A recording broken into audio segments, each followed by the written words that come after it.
This gotta be the funniest thing I've seen in a long time. Alright, let's see. We're live streaming this. Let's make sure we are live.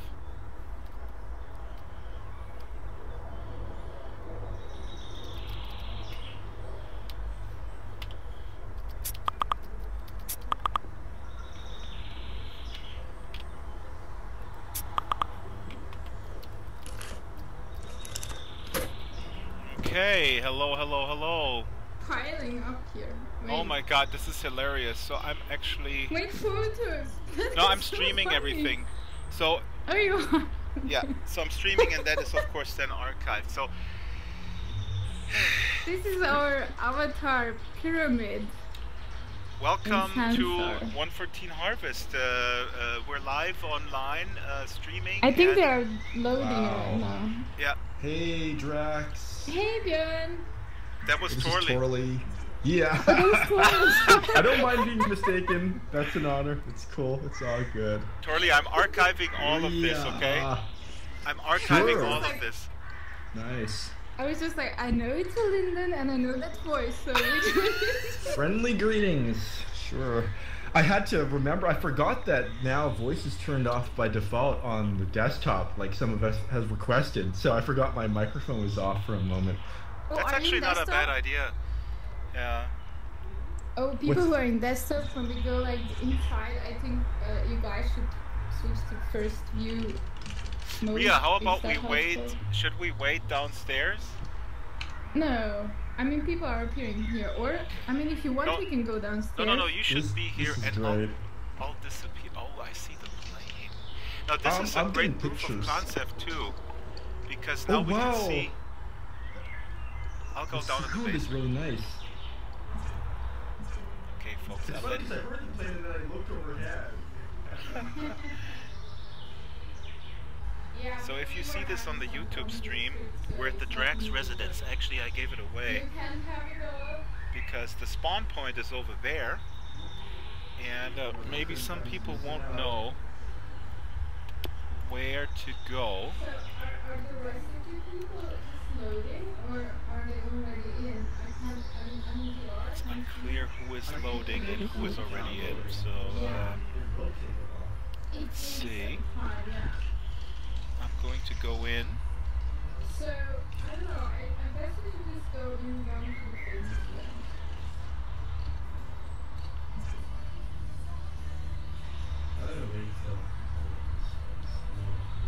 Hello. This is a really good test of how much the system can actually do. Yeah, it's like creator pylon, or how is it called when we did that? Yes, that's right. And I'm on a very fast, I'm on gigabit internet, so it doesn't surprise me that I loaded it fairly quickly. It still took me maybe 2-3 minutes, but yeah, it's good to know, because when you're pushing the boundaries like this, we're going to want to have scenes just like this. Totally, I told Björn earlier that the audio you'll see is so in sync, it is crazy. I mean, it's really, congratulations to you guys how you made this happen. I mean, there's so much you'll see. Elaborate audio that is supposed to be in sync, and it really works. That's great, and we're going to extending that too with audio scripting. A lot of timed events will be in sync as well. That's for the next release. You might have heard that recently. If I don't know if Jason already shared that at the last office hours, but yep. This is really nice to come visit with you, because I've been heads down on all the audio stuff lately for the next couple of releases leading up to launch. Now you can relax, Torley. Of course, it's a little loud with the planes overhead, but I couldn't afford a premium neighborhood. You know, it's right next to the. At least if near the airport, you can quickly go and take a trip somewhere else. That is exactly right. That was my thinking when we purchased this home. As you can see, look at this paint over here. This is quality paint. The doors. Wow. This is attention to detail. That's cool. This is Sansar red. We need to trademark that shade here. Just like they got what Tiffany blue, and so Sansar red. Oh, I gotta get a close up of this. That's nice texturing. It's wow. actually super fast dry. I just noticed that. It's very for cool. Indoor and outdoor. So, oops, I dropped that one. Too bad. That is neat. Oh, this quiet little town all of a sudden got very kind of an influx of celebrities. Let's see who's in the list. Who else is coming aboard? Sweet. I'm gonna wait for you guys downstairs. Take your time. All right, we'll be down there when There's a lot to discover, and we have time to discover it. Torley, I wanted to also tell you behind this door. Yeah, Drax. It's my parents, and they argue a lot. So. Oh. I mean, You're up here. Put your ear close. I mean, don't be bothered by them. Oh my god. Oh, that's great. There's always something with them.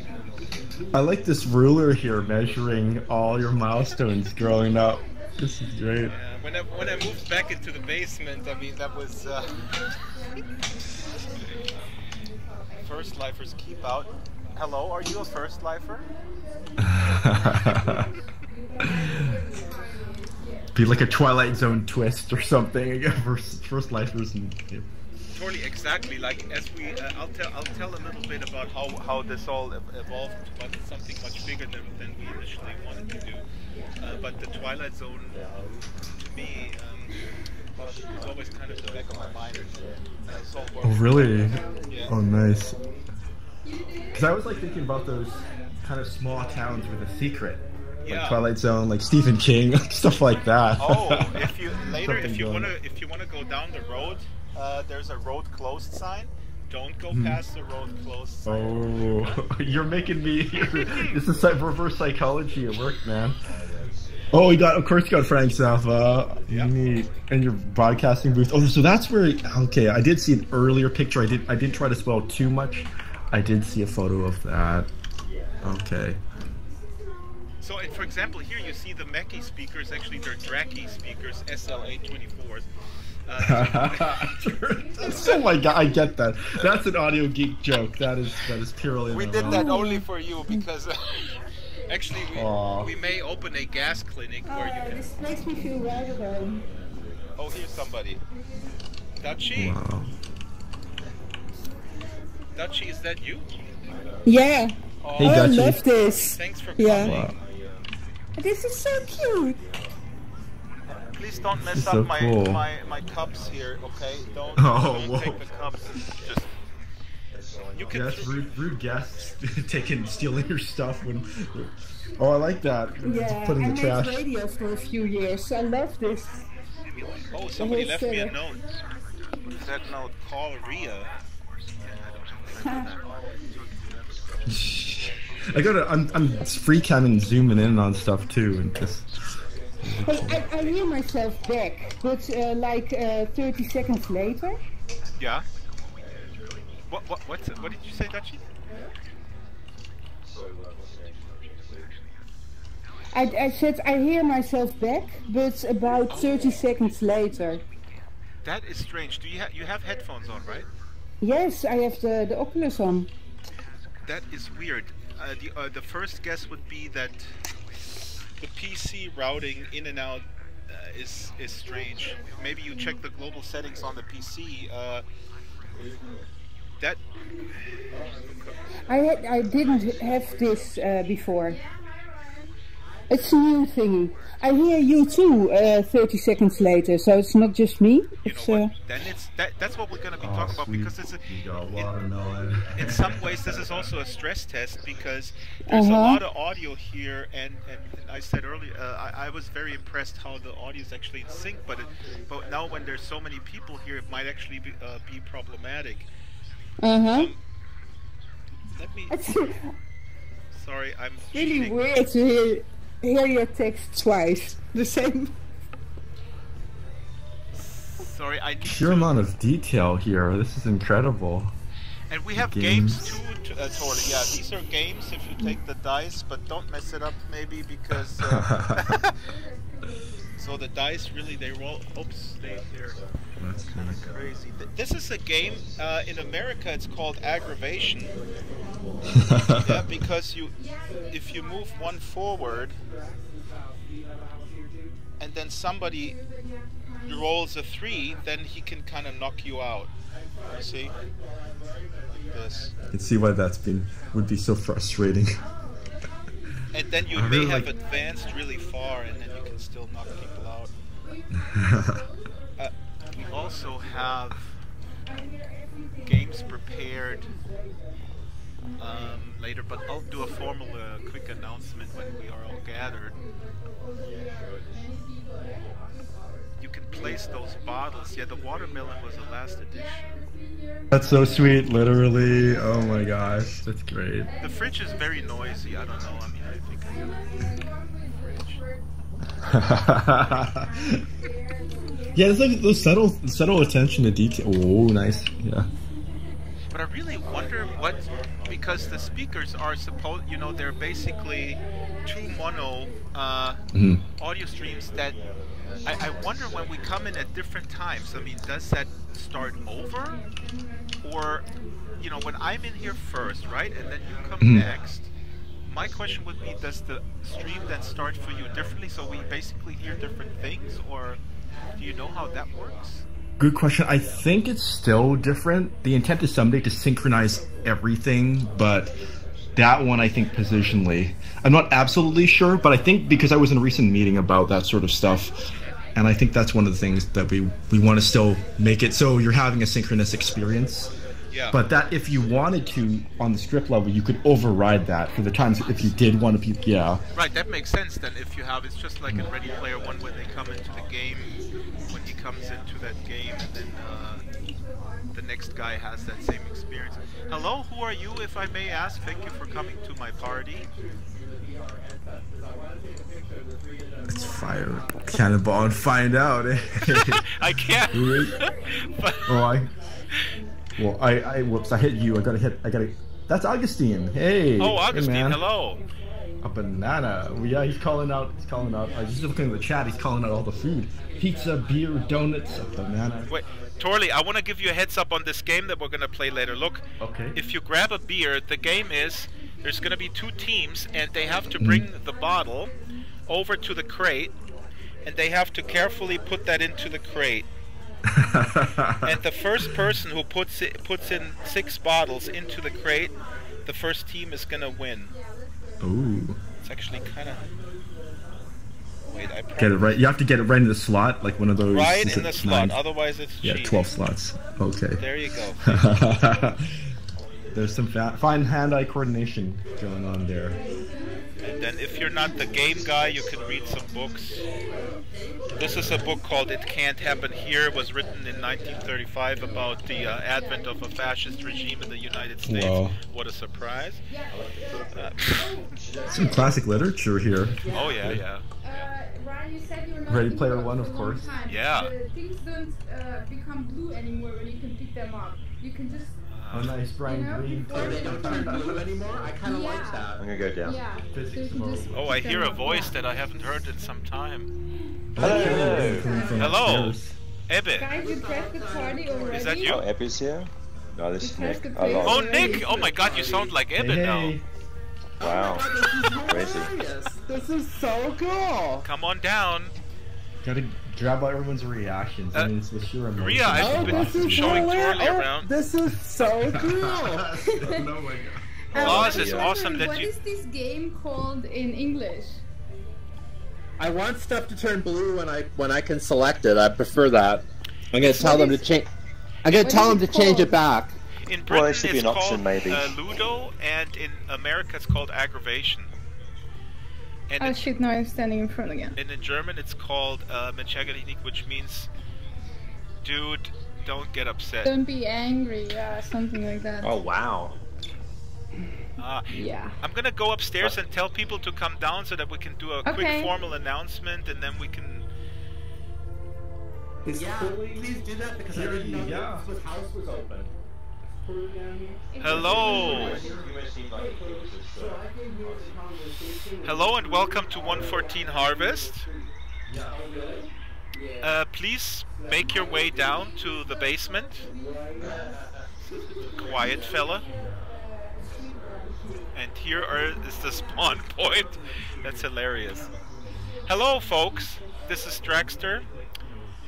On behalf of Ria and myself, I welcome you to the basement, or actually I welcome you to 114 Harvest. Can you guys hear me? Oops, there's a wanderer who got lost. Hello. May I ask who you are? Oh, this is Torley. I think so, right? I'm cheating, teleporting back and forth.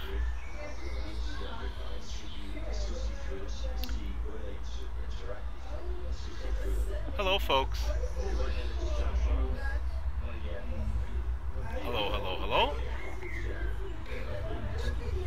It's interesting to hear how loud people from the basement are. We're streaming it unlisted on YouTube.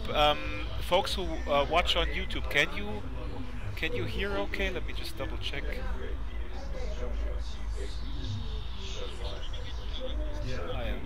We are. Okay, people have issues with sound. So these people are still loading, I guess.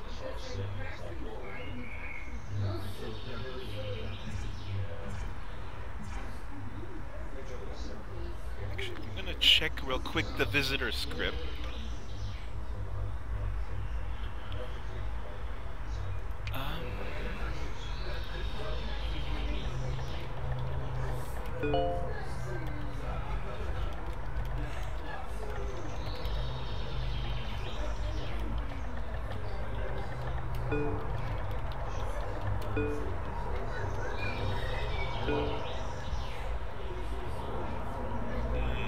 Okay, here's all the names. I shouldn't have moved so close to the airport. Torley, is this you? The dragon? Hello, everyone. We can already see a little bit of a limitation in terms of loading. First test, let's see how it works. Okay, so do you guys want to eat something?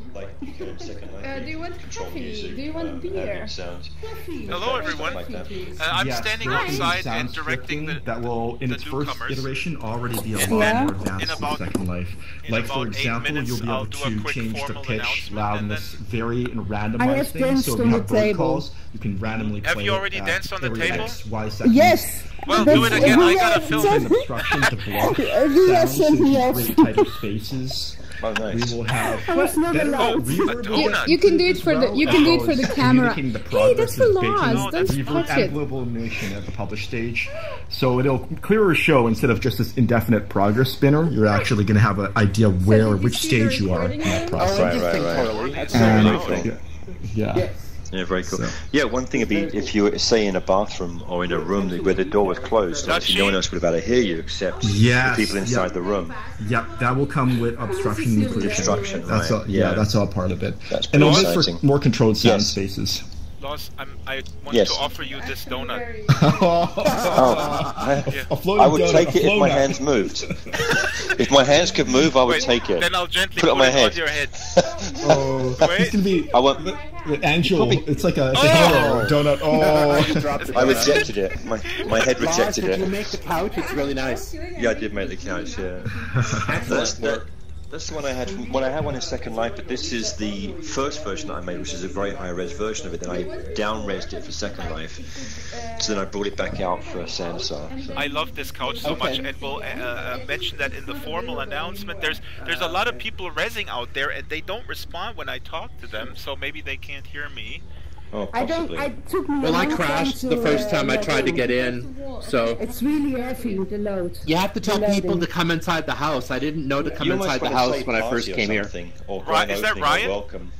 Yeah, that's Ryan talking. Yeah, Ryan, so that's something that we thought about a lot, but we figured that the fun thing is to have the spawn point kind of in the middle. We actually thought about pushing it further back because since the experience is called 114 Harvest, we figured, oh, people are gonna go like, hey, where's 114 Harvest? That's where the stuff's happening. So good point. You're all part of the focus group, Ryan, and because you didn't find it, we're gonna. I think I found it. This is a social experiment. Get out while you can. Run! I'm willing to be a beta test subject. You pay me in lindens. Do you have control? I knew the pay you in neighborhood Sansar. was too friendly. This was my concern from the get-go. I said something's off. Pay you in Sansar dollars. Bounced it off. Do you try it? These look a little bit too nice here. There is just something unsettling. Put it on my head.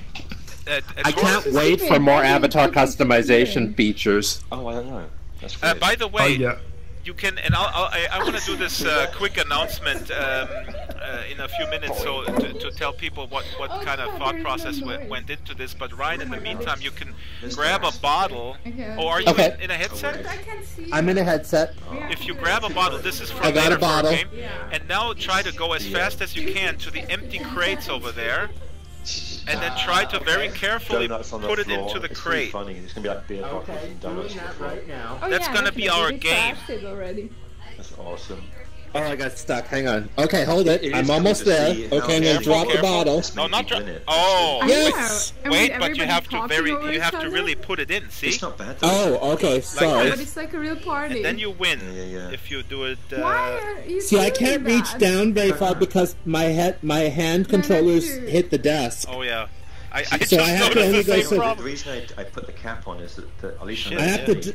I can only do it with the cap, you know? like I have to. Okay, that's clever. But I'm the only green one. Damn. That's good. I think Torley and See, that's the red one. That's a problem. Yeah. It's under my desk. I noticed in Hi-Fi there's too. Solas. There's certain things I can't do because I can't reach down far enough. Yeah. Huggy. Hello. Welcome. Hey, Solas. Hi, Jennifer. Hi, Solas. Hey. Oh, Jen's here? Oh, wow. No, this Yeah, is Jen is Solas. here. Hi, Jen. Where is No. she? Where's She's not here Jen? yet. Jen is not coming. I can hear her. Oh, who was talking? That's Oh, that That was was Solas. Solas. That's just me. We gotta get name tag things. Oh yeah. I never know who's talking. Well, this is why I'm wearing a hat. Yeah, we Which know one is lots. Corley? Is this He you? wears the hat and the suit. And the suit, you know it's going to be that poorly. The dapper, dressed. dapper combination.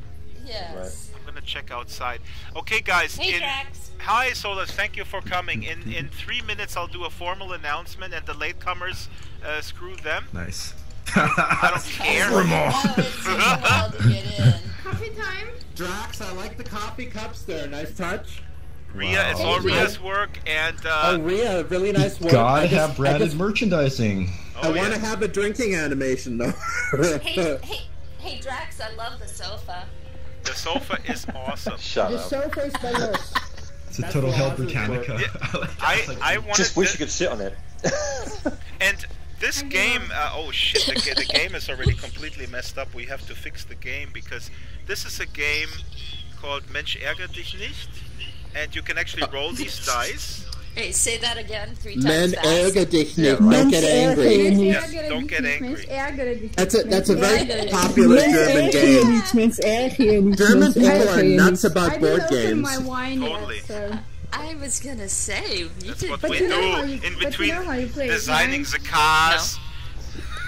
When we, Wir haben das auch I in played Men ärger dich Niederlande. nicht when I aber was nicht a so kid. gut in den Niederlanden. Nicht Ah, so, doch. nein. Sprechen Sie Deutsch, Drax? Ja, sprechen Sie auch Deutsch?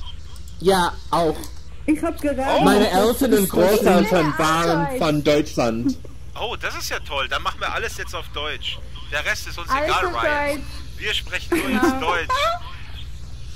Wer Wow. versteht uns? Okay, confusion. We got a Willkommen. party going on here. Speak English. Schön. Okay, Okay, I'll teleport outside real quick and see who else is stuck out there. Wow. Okay. Ah, it's more people coming in. For some watermelon for Torley. Hello, hello. Welcome So sweet, I noticed that too. Everybody's requesting watermelon. Hello, everybody. Someone went overboard on the pizza. Hello there. Thanks for coming. Who are you? You look familiar.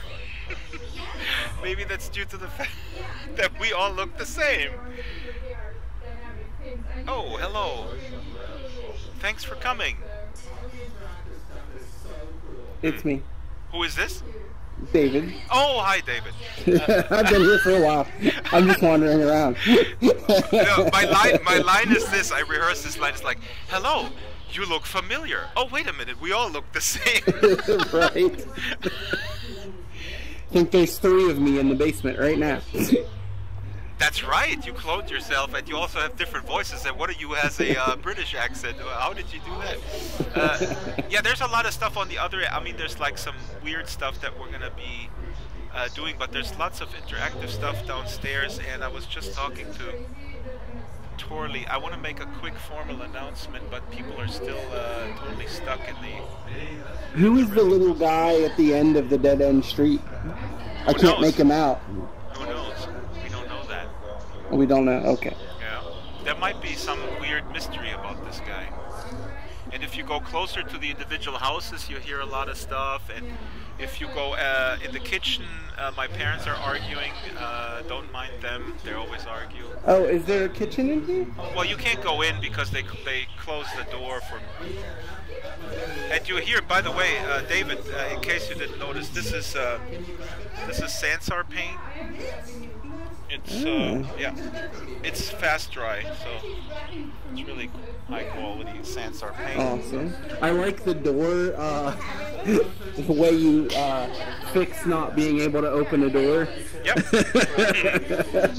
there is a lot of attention to detail and as much interactivity as we could muster. There's a bunch of board games, but here, if you go close to this door, you just have to put your ear very close. You might hear my parents arguing. Oh, okay.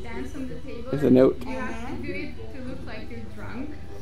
You guys would have won that contest if this would have been eligible. Yeah, we're not about contests. We're just about making the best thing that we can. Oh, I think I accidentally saw through the door. Here's the house. Wow, with some creepy people. Whoa! Oh my god. I was on the second floor for a second. Kick you out of VR mode. You still stay in. The biggest thing is that we need isolation in audio because now we hear people in the basement too loud. Yeah, I was telling Torley that. Yeah, he was saying they're going to add a occluder so that sound doesn't carry. Yep. That's coming next, but I worked a lot with just the ambisonic stuff. I mean, I recorded 3 days in the field, and if you work with EQ and clever placing, you have a lot of realism. Where's that dragon going? I heard the singing practice or music practice down here. If you get real close to one of the doors. There is so much stuff. There might be. I keep trying to like teleport into the backyards, but I'm never successful. Yeah, that was a clever trick. If you go too close to Ria's door, something might happen. Is that where the music's playing down here at the end?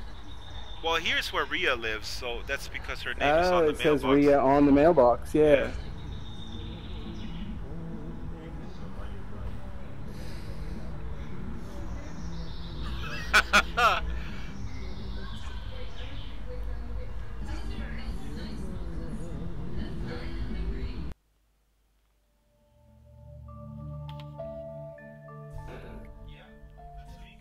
David. Can you hear me, David? I can. Yeah, this is just a tiny little test of the teleport, if the teleport script works. This is supposed to be Ria's work platform. You can go back by going to the garbage bin here, trash bin.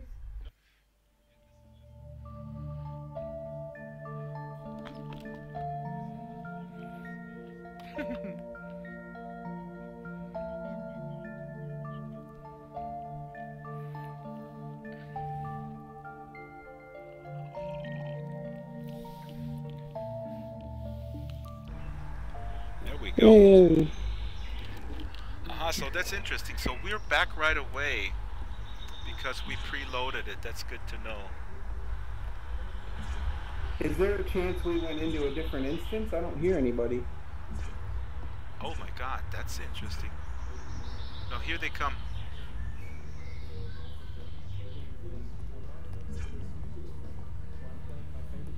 Oh my god, David, dude! Check it out! We're in an alternate universe. Oh my god, we're in an alternate universe where we're all the... And I'm streaming this, by the way, on YouTube. Whoever is watching on YouTube, check this out. David and I are in a different universe. I wonder if we try going through the Atlas, if it'll take us back. Okay, let's try... Wait, I gotta mute my YouTube. Oh my god, this is so awesome, actually. I was really wondering what would happen. So I think we hit the zone limit or something, yeah. Which would be sad if you're locked out of your own party.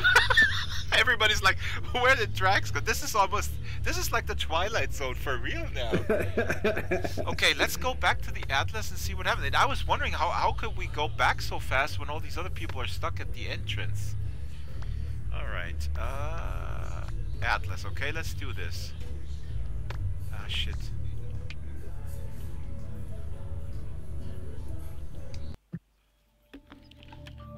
I hear the YouTube stream. Isn't this creepy?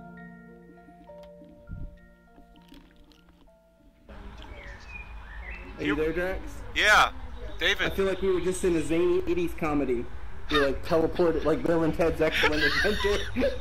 Okay, you're giving me good ideas. I think I have to rename this experience. Let's go in and tell the folks. I mean, this is awesome. I'll share with you the guys that are recording. I mean, this is going to be history. We're making history actually here, I think. I see Sin too, but I don't hear Sin. Okay. Come, David. Oh, Hey, guys. how are you? Hey. Listen, please be quiet. I need to make an announcement. Listen to me. Maxwell? Listen to me. You know what happened? What? David Hall, listen, David Hall and I went to Ria, into Ria's house. We ended up on some weird platform. Then we went into the garbage bin and went back, and everybody was gone. And we were alone in this basement. What? Because another instance loaded. Instance, yeah. Oh, wow. Funny. That's weird. It's like we teleported into an alternate dimension. But it was... I wonder what the rules are for triggering a second instance. Right. Is there a Linden here? Because that was so cool. It, like, David, I was like, hey, why is it so quiet? And we go to the basement, and everything is quiet. And what? Be right Wait, back. how did you do that? Did you come back? Solas, you can try the following. Go to Ria's house. Oh. You find her on the mailbox, and then try to go into the door. It will teleport you into another dimension. When you're in that dimension, you go... The way to go back, you gotta go into the trash bin, and then you're back. Ah, very cool. And then it might actually... So that actually sums up the opinion Drax has about this. I know. Right. There's a lot of It's a lot of psychological subtext. We were in the Upside Down. Say that show, The Upside Down. Have you seen Stranger Things? Yeah. No. We were in the Upside Down. Oh, I gotta check that out. Is Everything everyone in my... here, or are there people outside still? Are we going to do the official trying part? to get in. David and I got in right away because I guess we have it cached and stuff. But it's funny, Okay, so when... check it out, because I would like to talk about the experience a little bit when people are still here. Yeah, we gotta do our announcements, Ria. We practiced it in front of a mirror. I didn't. I know you. Oh, you didn't? Oh my god, Ria, come on. I practiced my announcement. So exciting. I've never had that many people in my basement. By the way, don't mind my parents. They're up in the kitchen. If you put your ear close to the door, you hear them arguing. It's really embarrassing. They will never shut up. Oh, really? Yeah. I'm gonna go upstairs to listen. I'm sorry about that. I couldn't get rid of them. I told them I got friends coming over, and my mom said that you can hear us from outside, so people will know that we are here. So. Yeah, that's good. And again, that's what we talked with Torley about. That's I'm so excited about occlusion, because once we have occlusion, then we can really isolate the sound within these these architectural confines. because right now obviously it's not realistic that you hear. Hey, you guys, come into the house. I recognize this Union Jack couch. Oh, Max, hello! This shoddy furniture. I recognize this. Max, you... Max. This is the one I had real trouble trying to get into this bloody place. Did anybody post with hashtag CouchGate? What? Nothing. It's an inside joke. Okay, when is that sound thing happening? Do you know the thing where that includes sound and stuff? Do you know when that's happening? Torley? What's that? What was the question? The sound occlusion, is there an estimated ETA?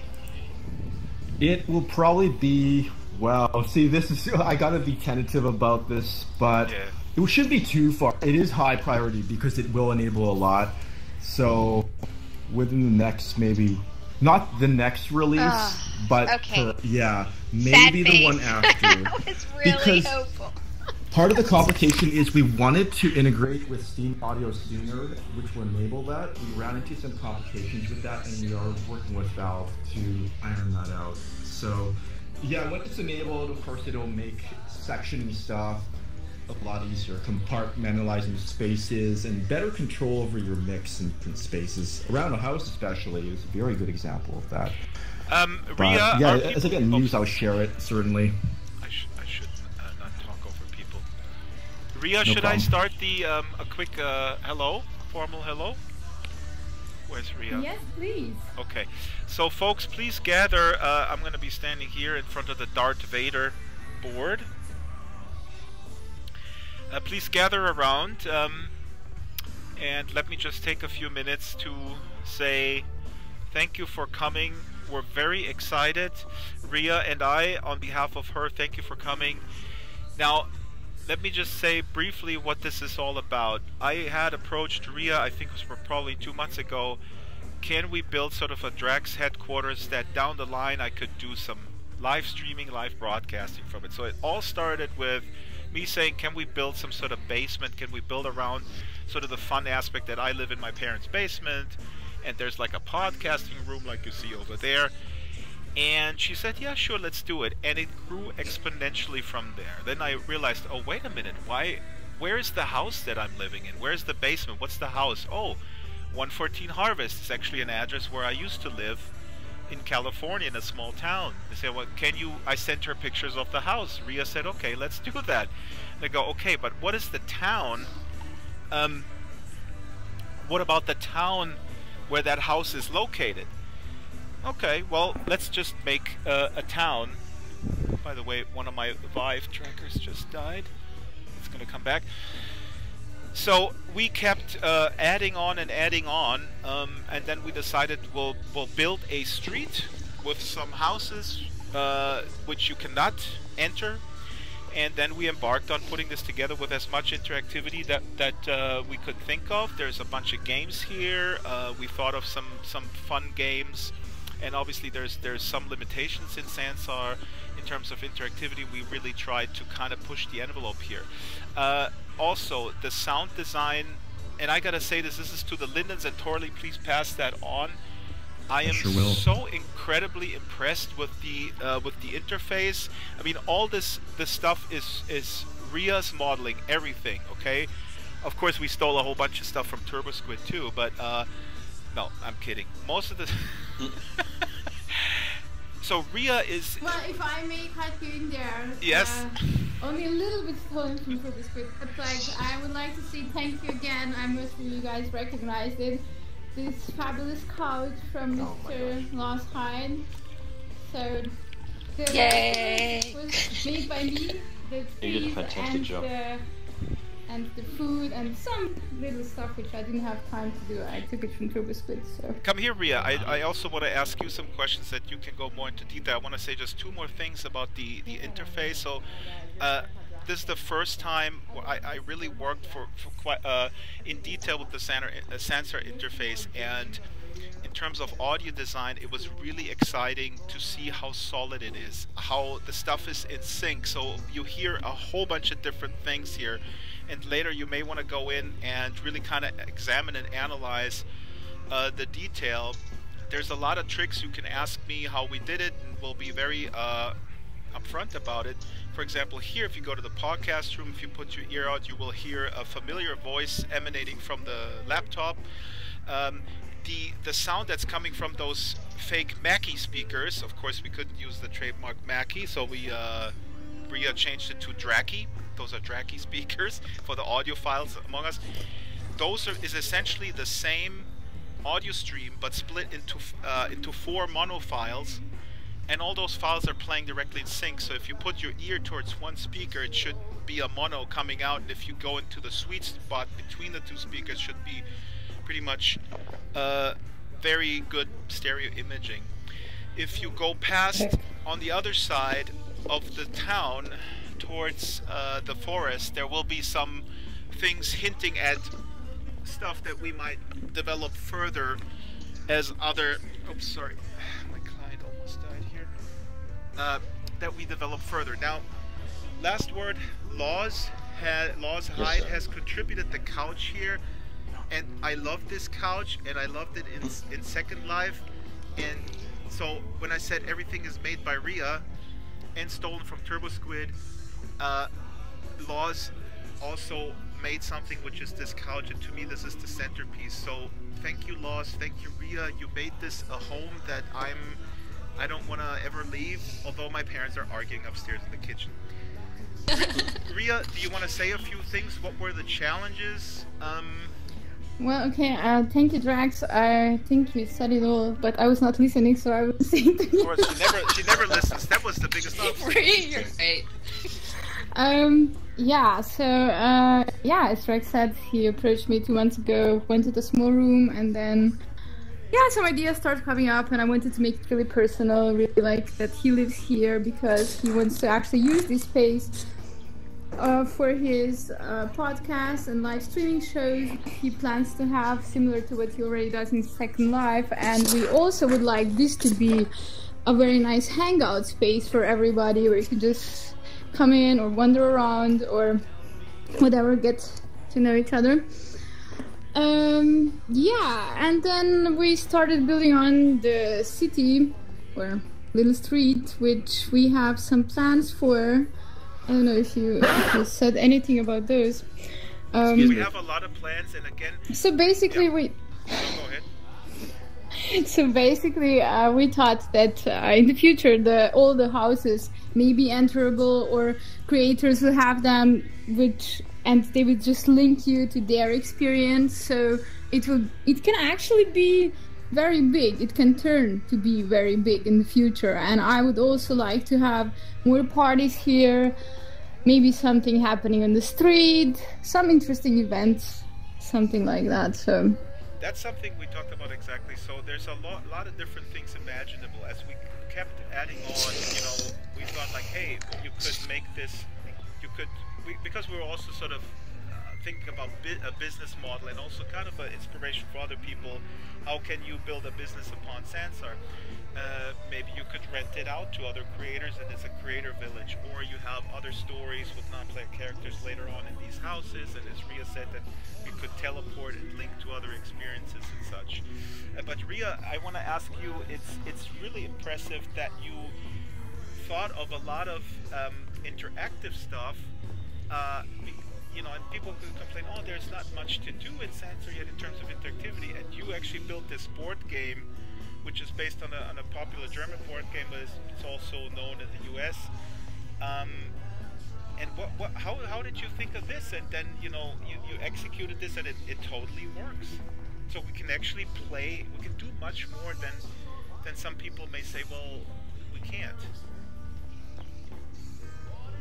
Yeah, well, it's pretty easy. I mean, like, when you think in terms of let's do interactivity, but you are limited by scripting at the point, and then you just think, okay, what can I do right now? And then just, okay, I can grab things, we can do a dice game, I was going through many different things, like what's of possibilities, and as you see, I already added some things which I hope will be coming soon to the experience, like the dartboard game. And similar stuff, yeah. You can throw a bottle at it. Also, we have merchandise. merge. We just wanted to also, as a kind of a proof of concept, say, okay, how can we actually build things that are kind of fun and, you know, are a promotional means for whatever, for a brand or a personality. And so we have Draxtor branded beer. It will be up on the marketplace later today for free, of course. For free, yeah. And Ria thought of this amazing game where you have to rush to put the bottle into the crate, and not like I just did, but cleanly, okay? So it has to stand up. So we thought of some party games. As you can see, there are bottles on the other side at the table, and if you guys want, you can... Hey, fuck yeah. What? Yeah, meanwhile, they're everywhere, so... Yeah, well, Max just... Hey, Ria, I had a question about the projects you guys did here. Well, two things, really. Quickly, I love that there's this kind of super clean, wholesome kind of 50s America aesthetic to the neighborhood out there. It's like... yes, it was inspired it's like by a the Saturday place. Evening Post cover by, what's that artist's name? Who painted the covers. He did that Norman kind of Rockwell? small town America sort of... Norman Rockwell, yeah. It has a real feel of that, but everything is so darkly, atmospherically lit that it feels like some of the like survival video games I've been playing on Steam lately, where like I'm expecting something to go horribly wrong. Yes, okay, it's this so is darkly lit, but everything has got this sort of very everything is interesting perfect that you look say to that it. because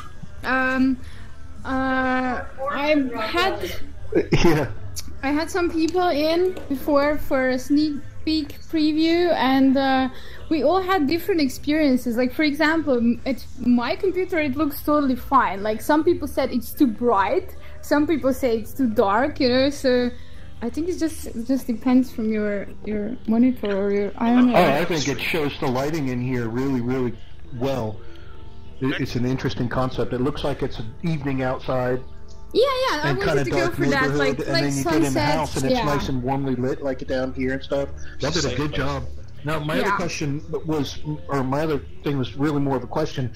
The collaborative aspects of this, is this all you've uploaded everything and put it together as your build, or was there any kind of, how did the collaborative aspects of this project work? Yeah, well, aside that from is very, like him that is just very, giving somebody him giving you the couch to upload or whatever. Was it all your build? That's a great question. We actually shared Drax's account, so we would just upload everything on his account, and then I would go in and just work with it. So, am I not allowed to say that? Until the Lindens allow us to collaborate. Yeah, well, I mean, you know, like, the problem is... Yeah, that's what I was wondering. Right. Yeah, like, the problem here is, if I would actually go and send Drax Dropbox files, and he would have to put this together, we would probably be standing here in summer 2018. Oh, so I'm gonna take this bottle and I'm gonna throw it onto your... Yeah. No, I think that's a brilliant way to handle the problem, and pretty efficient, really, when you consider that you don't have to have files posted from one to the other. You've just got the opportunity to contribute to that build. Let me say... Yeah, well, it's a workaround, you know. Somebody else really, do they? No one wants to give their DA... Yeah, that's exactly Loz, yeah. People. I mean, we all want to keep our properties out, you know, so it is a hard thing right now to share this. You know? But it does require the trust at the ownership level of the account, which is kind of interesting. There's a certain level of established relationship that you really have to have in something like this, because you know, that one person is going to have access to all of the stuff, but it's really cool because you're not having to really send the files over to somebody necessarily. They can't get it out of here. So that was exactly. Really briefly, exactly. So and what we found, which is interesting, just briefly, is that we were communicating. You know, I was asking Ria, "Are you in?" Because I gotta go in do audio second pass, and she says, "No, I'm in." And I go, "Okay, when are you out?" She says, 1:30. Then I go in 1:30. Said, "Are you out?" She says, "No, I'm still in." And then the weird thing was, sometimes we were actually both in. So I don't know if Linden Lab is already sort of, you know, if that's a possibility that we're both in, and then whatever is the latest version gets overwritten. I don't know. I want to address what Max said about the about the little bit of a creepy feel. That's actually something that was in a way Strawberry. not intentional, but as it developed this way, I realized we could add a lot of stuff in the story of what this town is and what is happening in this town. So if you go down the road closed, if you dare to go past the road closed sign, you may have sort of ideas about where this could be going, depending on the mood that you'll encounter there. And I'm really excited because, again, this is such an awesome collaboration with Ria, where the thing totally grew from a very sort of basic, you know, we need a place to stream live shows, to an entire possible universe of weird, creepy, mysterious ideas about this sort of fictional town. Yeah, it could be anything, because the concept is planned like that. Of course, like, I can't do all the time, like, every single thing, so maybe we'll have some other creators come in and take over some of the houses, so it can go many directions, you know. It can get weird, it can get creepy, it can be funny and cute, and yeah, that's one of personal, the aspects, private, I don't know. My last word on this, and then maybe if there's more questions, and then we can just hang out, play games, or you can walk down the street. Yes, sort please. of get the feeling, because I'm very proud of of all of it, but the audio design really, again, I said this to Torley earlier, working on the audio design, almost all of the stuff is recorded in the field and then pre-mixed and EQ'd, and I went back in and I had to listen, and then I went back out and I re-EQ'd it and placed it. So it's a lot of work, but the architecture of Sansar, I got it's just insanely well done. And again, I'm not here to trash other competitors, but there's a certain virtual world that's getting a lot of press, a VR world where it's much more difficult to achieve what we have achieved here in that short amount of time. So thank you. Yeah, well, the other world, which you're not naming, but I'll Let's call it not name Hi-Fi. it. Oh, all right. Oh, you named it. They're certainly upping their game in terms of PR, and Sansar needs to take a good look at what they're doing with weekly television shows and stuff like that, and take a page from their book.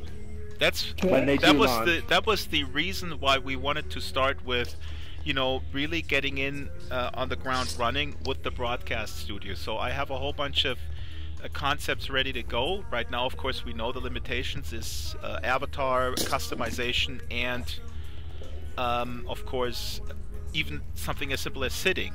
But as soon as that's coming... Are we allowed to share this stream? No, not at all. We're under NDA. So don't share the stream. The stream is unlisted. Okay. I'll send the recorded version to everyone. It'll be archived for us, but that was a question that came up earlier, I think, because of the announcement of the pricing structure. It's my understanding that we're not allowed to share that. All right, any questions, or do you guys want to read books? Ria, awesome work. Any questions?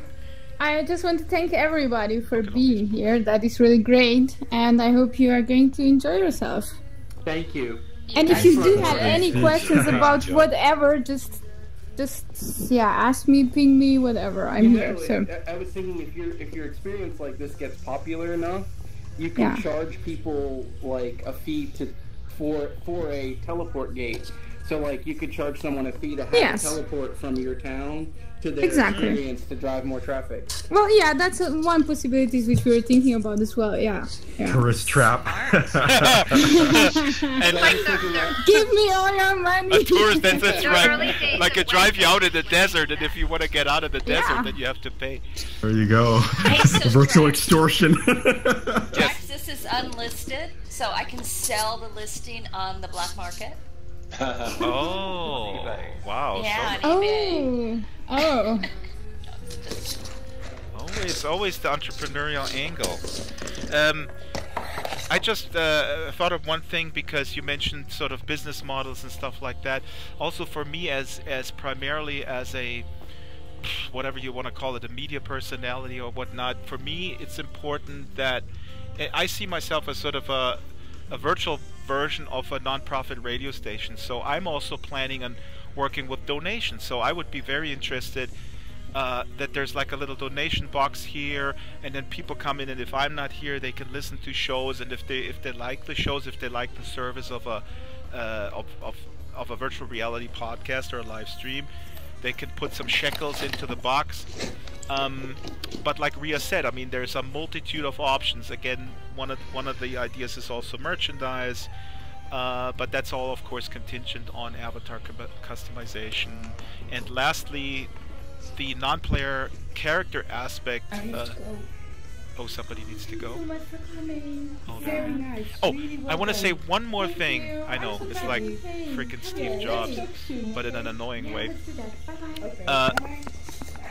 Torley said that to a couple of folks earlier, and it's been discussed, and I think I mentioned it earlier also in private. What I'm most excited about is the audio occlusion. Oh, I think I did say that, right. Okay, before I repeat myself, let's go drink and have a good time. Does anybody wants to play a VR game? Spin the bottle. I have a banana for you. I found it. Thank you. Okay, you did. And yes, I am happy to see you. Okay, I'm gonna sit down and read a book. Actually, no, the game was actually. Unfortunately, you can only play it if you have controllers. Basically, it would be. We can make 2 teams, or we can go 2 by 2, and you would pick up the beer bottle from this table over there, and you have to put 4 of them correctly into the empty case on this side as fast as you can. And you have to do it correctly. Ria, should we play one? For that? Ria, let us play one. Let me against you. Let's actually give people the chance to do something. Well, if nobody wants to play. Oh, my controller Are you is guys so fighting. excited? I don't have VR, but if you want to throw the dartboard at me, I'll keep the dart in my mouth. That's too bad. So nobody's in. Okay, then let's just hang out and talk. That's okay. Nobody's in VR. I did.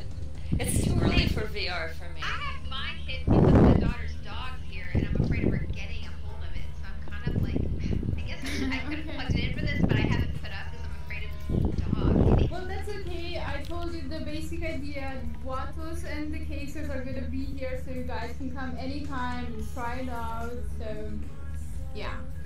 Now you can unmute your mics and just talk. This whole scenario that we just mentioned, where there's so few people in VR, it's interesting because, you know, I think that's really a strong argument, you know, that's going to be something that continues to happen after this goes live. I think we're still going to see a really large percentage of people that are in here, because I mean, just being in desktop, it's absolutely gorgeous still. You know, I mean, there's really, I know there's immersive aspects of it that are different when you're in VR, but I think desktop's still going to be a large part of how people access this. I really do. Absolutely. I feel really strongly about that. After having been here this long, I just think it's a more natural use case especially until VR starts expanding a little bit more. I agree with you, Max. And you know what? What's interesting, when you follow Max, when you look around like social media, and especially Second Lifers, always comment, "Oh, I'm not interested in Sansar because it's VR only." That is surprising to me, and I always want to chime in because I think Linden Lab actually effectively communicates this outward, that it is also a desktop. I mean, I myself, frankly, have a hard time being in the headset for longer than an hour, maybe. Right now, I'm a little bit tipsy, so I'm. The threshold is lowered. You know, I know a lot of the features for desktop really haven't been something that they've been focusing on necessarily. I mean, we're still, a lot of those kinds of features are still down on the roadmap further away from us. You know, it's like I feel that especially as a lot more of those kind of functionality starts becoming more accessible. I think it's going to make a big difference in going in new direction. Big thing for me actually is with the God rays or the fog that looks fantastic when you're looking through a computer screen, but you put the headset on and you just see a bunch of haze that doesn't work at all. Really, that's still the case? Yeah, it's horrible, and that's why I had to make two versions of my builds, because you would see it terribly, and then when you take the headset off, you see it with the God rays coming through the windows, and it's pretty, really pretty. That's actually an issue That's here a big problem, and I really wish they could turn that on and off. Sorry, if they had an option to do that. Sorry. Yeah, but did you also notice that where you place the directional lights, there's always going to be that massive, like, foggy somehow area? When you look, like, I'm standing inside and I'm looking at the direction where the directional light is, and everything is somehow foggy, right? Yep. Yeah, it's horrible. Yep. Yeah. And Ria put a lot of effort here in the lighting, and that's exactly one of the things when I came in and this was done. You can see it here in VR that it's almost perfect, but there's a little... Thank you! No, it's not because of you, it's because of exactly that fog issue. I love the look of the upstairs to blend in with this level here, which is a little more funky and modern and kind of eclectic because of all the studio and audio stuff. But there's a whole story to this. The upstairs it really looks like... I keep wanting to see like an old phonograph or an old radio playing like 40s music, and then find like some blood on the wall somewhere. This house actually, which was really built by it's upstairs. Yep, and let me again reiterate. This is built by There's a whole backstory that you can sort of imagine in your own head. So my goal as a storyteller primarily is some H.P. Lovecraft kind of twist. Yeah, absolutely. On the whole neighborhood, all that stuff is completely imaginable. You're absolutely right. And again, like I said, I was joking. If you put your ear to the, we put a lot of work in the audio, and my parents are arguing in the kitchen about why do I still live in the basement at 46 years of age. So there's a little thing. If you go past the road close, then you can already see where this could be going. H.P. Lovecraft is a Max, you're giving me even more ideas that I already had along those lines. So this is all contingent on, Linden Lab adding these features. But I'm really excited about it. It's just so solid, and if those features are coming, I'm not gonna go anywhere. I might even uninstall Second Life from my machine. No, I'm not. I've been playing with I'm waiting. I'm so jealous. That'll make a big difference. It's really beautiful for... Why don't you guys want to share any photos with us? Like, we're under NDA here. Okay, I'll show us some pictures. Come on. I'll be up front because we keep tweaking and refining how global illumination looks, and how it was several weeks ago is not like how it is today. And yeah, but we show you our work in progress. But then there's a danger of always setting expectations because... I know. Yeah, you're right. However, though, the nice thing is there will be a setting to change. As I think from more subtle to full-out bloom, like really, really super bright. So if you're doing something like staring into the sun aboard a spaceship, it can look really, really... if that's your aesthetic. Or it can be a lot more nuanced. But yeah, I've been playing with that when I've had the chance. And more Avatar outfits. There are some cool new retro-looking outfits that we've got coming up too. What's that? How is it with the GI on? What is does the ambient occlusion really kick in? There is none yet. That's what Sir Jason was saying yesterday at the meeting. I think. Yeah, I was asking him about that. I was like, "Are we going to get ambient occlusion?" It's like, not yet. So I'm like, well, that's great. Even if we don't have it, a lot of times it'll be like... I'm commenting for the YouTube folks. So it'll be automatically present, but... It's funny. I'll be right back, guys. Yeah. I'm gonna go upstairs and comment for the YouTube folks. It's funny to be in my basement with all these 3D modelers. It's like hanging out with bass players. All they talk about is like scales and arpeggios. Well, oh, they hear me? What? Or being around drummers. Oh yeah, exactly. They're so caught up in their detail. All they do is bang on their desk. Oh, there's a lonely person outside. I'm gonna go and say hello with a beer. You guys are talking global illumination. I'm talking Illuminati, and Ria made these wonderful Draxtor coasters that are gonna be on Marketplace later for free.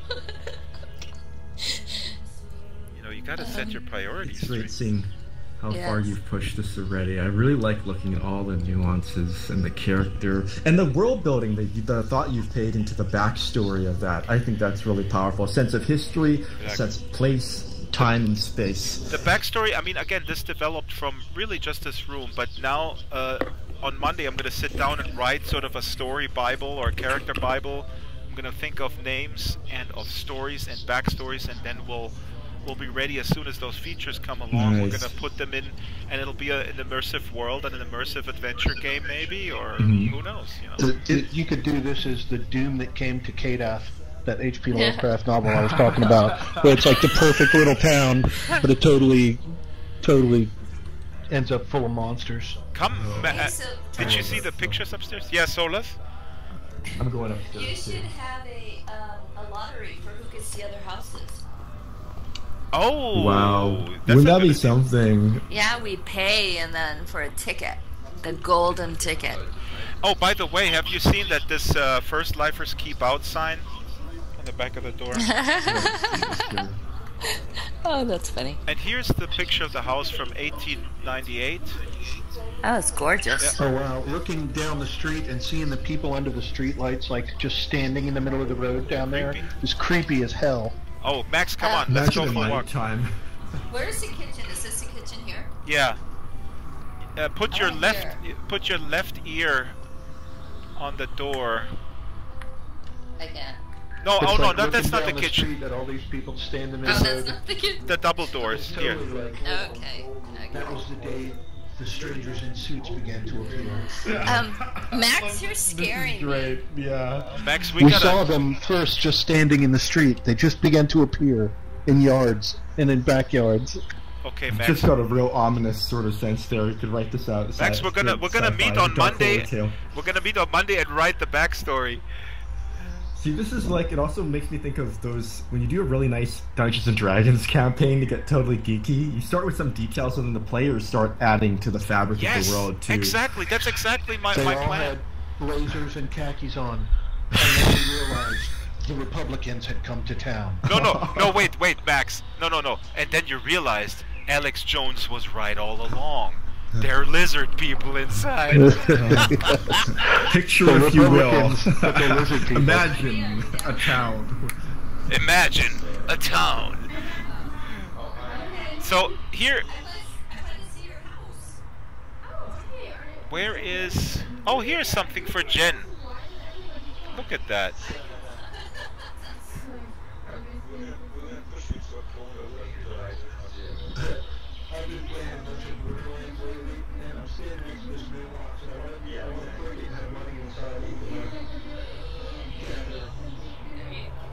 I want to know where Ria's house is.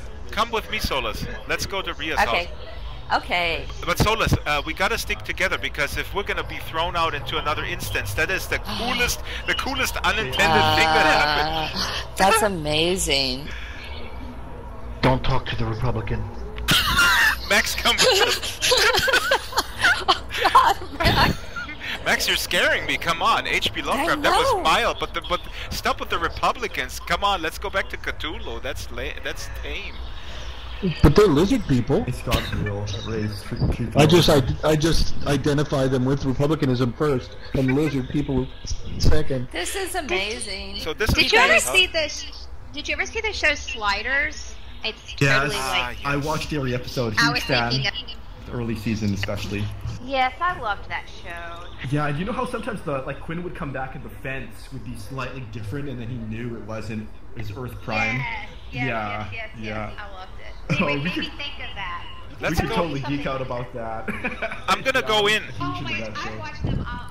Okay, I'm going in. There's some good music she plays here. Inspiration. Looking at the writing and seeing the. It should load quickly.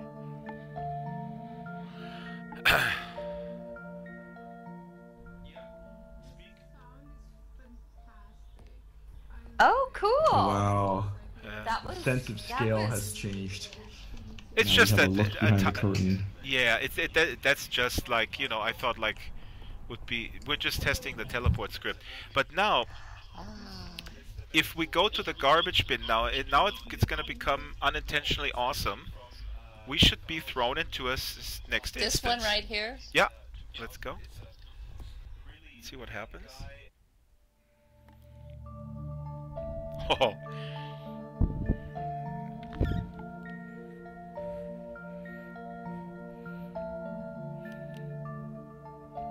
This is insane.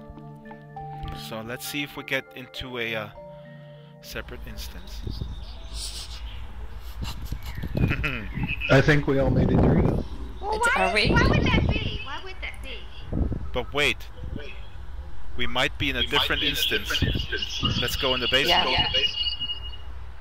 Well, okay. Where is everybody? And how do we get back to the other one?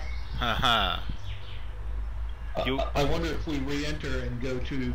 You go to the Atlas. Exactly, It has a timer.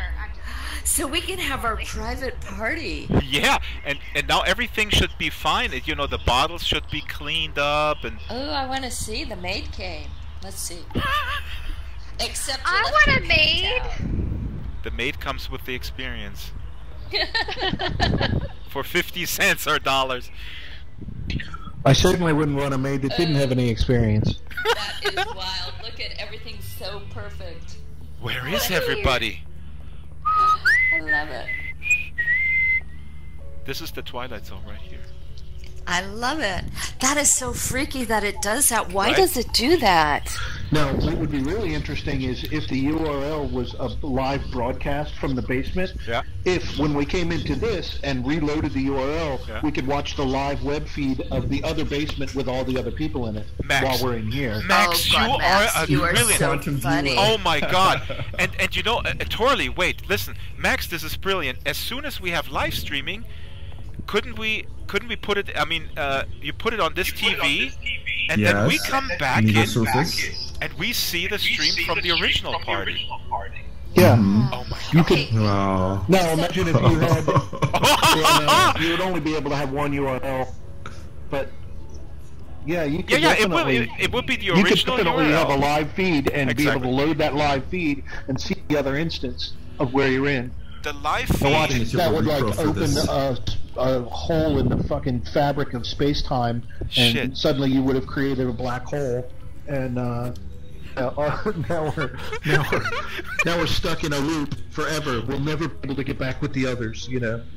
Oh my God, that's right. Because if we want to go back, then what would happen, Max? If we were like watching the real party on the stream, and we go, hey, how do we get back to the island? Ria has created a loop. To me, everything refers back to Lost, which was, to me, the seminal TV show. So, now... Oh, my tracker died. So, if we go through the Atlas, we should come back to the normal party. Well, my question is, before we go Sola? is what if somebody else like does what we do? Will they be in this instance, or will they go to another one by themselves? Okay. Like a third one? Wait. Yeah, I'm going to see if I want Sen. Technically, it wouldn't create a third shard until we're full. You filled in this one. Right, we gotta fill this one. Work that way. But unless there was also a link in this scene. Oh wow. Max is totally like Ria's house from this one. Let's. Wait. Max, yes. And go back in. No. We'll go back into her workshop and go back into the trash can again from her workshop from this scene and see if we go back to the other one. Let's do some it. crazy Inception stuff. Wait for me! Don't leave me in this scene! Don't leave me alone! Okay, now the other weird thing I'm noticing is... Do you want me to stay and see if they end up here or there? Wait, I'm coming with you guys. Don't leave me alone in the scene. Hey, you know what? We just dimension, Drax. Listen, Max. We just created the first virtual reality show. It's called. You know what the show is called? It's called. There's no Republicans in this scene. Look. You're gonna get to the lizard people are gone. Wow, this is the perfect world without any Republicans. Just hippies and... I know. Let's stay here, guys. Can we stay here? No, we gotta go back, Max. Come on. Go back. We've got to go back and get the others and bring them all here. That's right. Yep, We gotta save the others, but we can't tell the Republicans. There are Republicans in the other scene. Yeah, we gotta make sure nobody tells the Republicans. We'll leave them, and we'll leave them that universe, and we'll have this one back. Let's go one. into the trash can and discuss it. Oh my God. We're back in the trash can. Excellent. Okay, so... Okay, wait. Okay, so now we gotta go through this trash can. Wait, don't go yet, don't go yet. Wait, don't go yet. Actually, a surprise Drax did for me when I was working entire day today, and then he said like, God, there's a "Hey, I'm gonna Republican. make you Max, something listen. when you go to Max, your house." where are you? Very cool. We came back Max, to where the others are. Did you notice? Yeah. This is amazing. It's funny. But is it really them? Maybe they are the Republicans now, and we don't know. We don't know. The lizard people. Shit, this is like that movie The Thing with John Carpenter. Yes. Kurt Russell. We have to blood test them now to see if they're Republicans. But how do we test them? Do you have a blowtorch? But it's so hard. It's so hard to drink wine with the They don't hear us. They don't seem to hear us, Max. What is the author's name that did Fear and Loathing in Las Vegas? Oh, Hunter S. Thompson. Hunter S. Thompson. This is some Hunter S. Thompson stuff, man. Republican lizard people. He'd be all over that shit. But Max, we'd have to do a blood test now. Solus, are you? Is this Solus? It shows you the pictures how to do it. Who's this woman? Oh, it's Jasmine. Oh, Jasmine. Sorry. Hey, Jasmine. Listen, they don't hear us. Yeah, I know. They can't hear They us. don't hear us? Let's go back to through the trash can. Wait, no, we hear you, Jazz. Oh, they hear us. Wait, they do hear us. Wait, they might be Republicans. Wait. Do you us too, or you just make, or does everyone make jokes about that party all over the world? We gotta go through the trash can. So did Sin? Is he here too? No. How does Sin look? What is his avatar? Does he do the blue and white shirt? Is that right? I think he's the blue and yeah. Oh God, this is so scary. I hope. Oh my God, we're going back.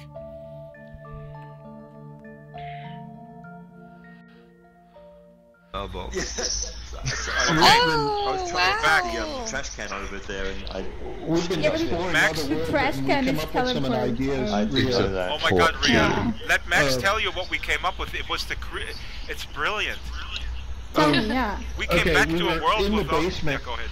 and we walked down here to your house, and we went through into your workspace, and then came through the trash can to a new instance of the scene, right? Yes. That a lot of you guys weren't in. But we were 4 people. And then we walked back from your house into the basement in the new instance. What we were thinking is once media channels are live, you'd be able to hook up a live feed on YouTube. Yes. And plug that URL into a media screen here and be in one instance in the basement looking into the other instance in the basement. Exactly.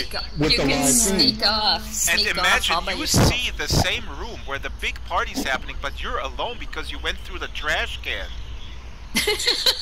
And then, amazing and shit. it was weird because at that point we all decided we had another My idea, mind is fucking blown right now. Let's go back. It doesn't sound Let's good. go back in this new instance. Let's go back to Ria's house and go into the workshop. And we went back there, and all of you guys were in the workshop. And you guys were in the workshop. That's right. And then we came back, and now we're back with everybody.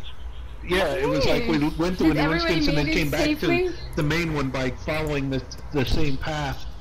It was kind of interesting. Okay, who wants to go with me again through the trash can? Because I was wondering if we go again, if we come out in an empty instance. Oh, I wanted to show Sola something, but it's in the basement. I'm gonna go through the trash can. Now, the really weird thing is while you're all in another instance of those tracks, what happens if somebody hits F9 and resets Jasmine, you want to go through the trash can with me? Goes back in the original stage. You tried Come. it, right, Lars? Yeah. What's that? I'll do trash can. Isn't this crazy? This is completely unscripted in a way. I mean, we totally didn't even anticipate this, and it's happening, and it's amazing. It's a story writing itself. I think you could do that on here, though. That one. Well, I mean, I was aware that they instance things, but I didn't know when they would create a... Ooh. So wait a minute, we're hearing more people? Do we hear people? No, that's just an audio loop that I put in here. Oh, so it confuses us. Okay, now let's see what Doing happens. trash can again? Where's the trash can? Oh, we kicked the can down the road. Isn't that quite literally? So many metaphors. So like that's totally like a story. Like you could do some Yes. sort of sci-fi thing, and it was literally a trash can that's like magic. Exactly, and but Max's idea, if you imagine you leave a party and you go back and everybody's gone, but you see. That's so cool. Yeah, exactly. You see on TV that the live feed from the other thing. I mean, oh my God, the possibilities. Okay. That's okay. Let's go. It's kicking the can down the road.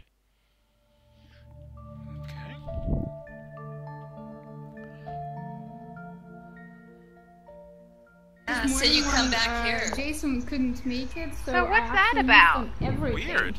And I was just like today, like, what? So maybe it's only your first time though. You go to the new one, and then every time after that you go to. The import bug. Or are we always ending up in this other You're one? still at the new one. We're just still Like there. the couch, I couldn't bring it in again. No, I think you're So, just like- pretending to be there. I think you're not really you.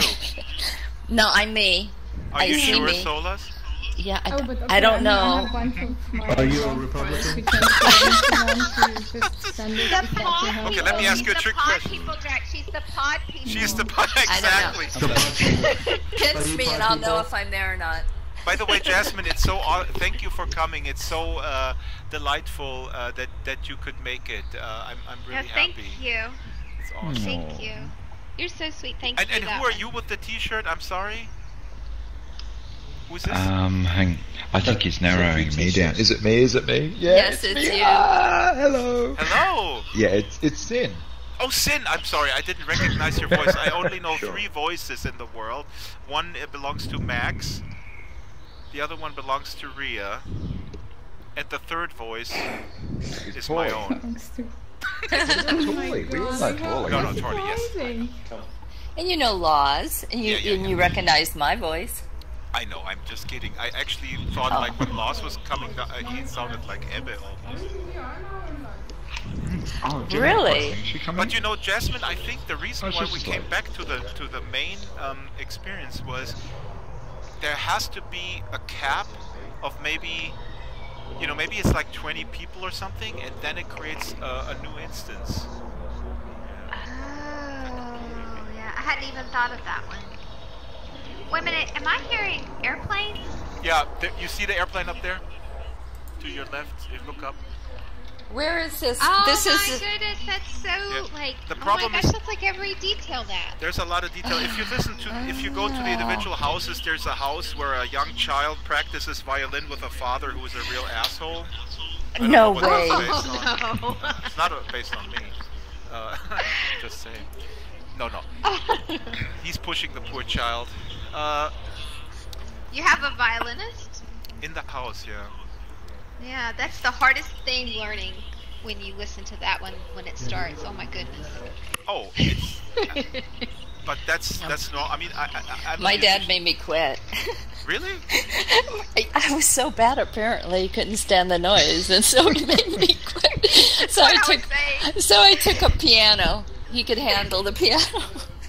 I know what you're saying. I mean, it can be jarring, but that's a parent's job. I mean, a parent's job is to endure that.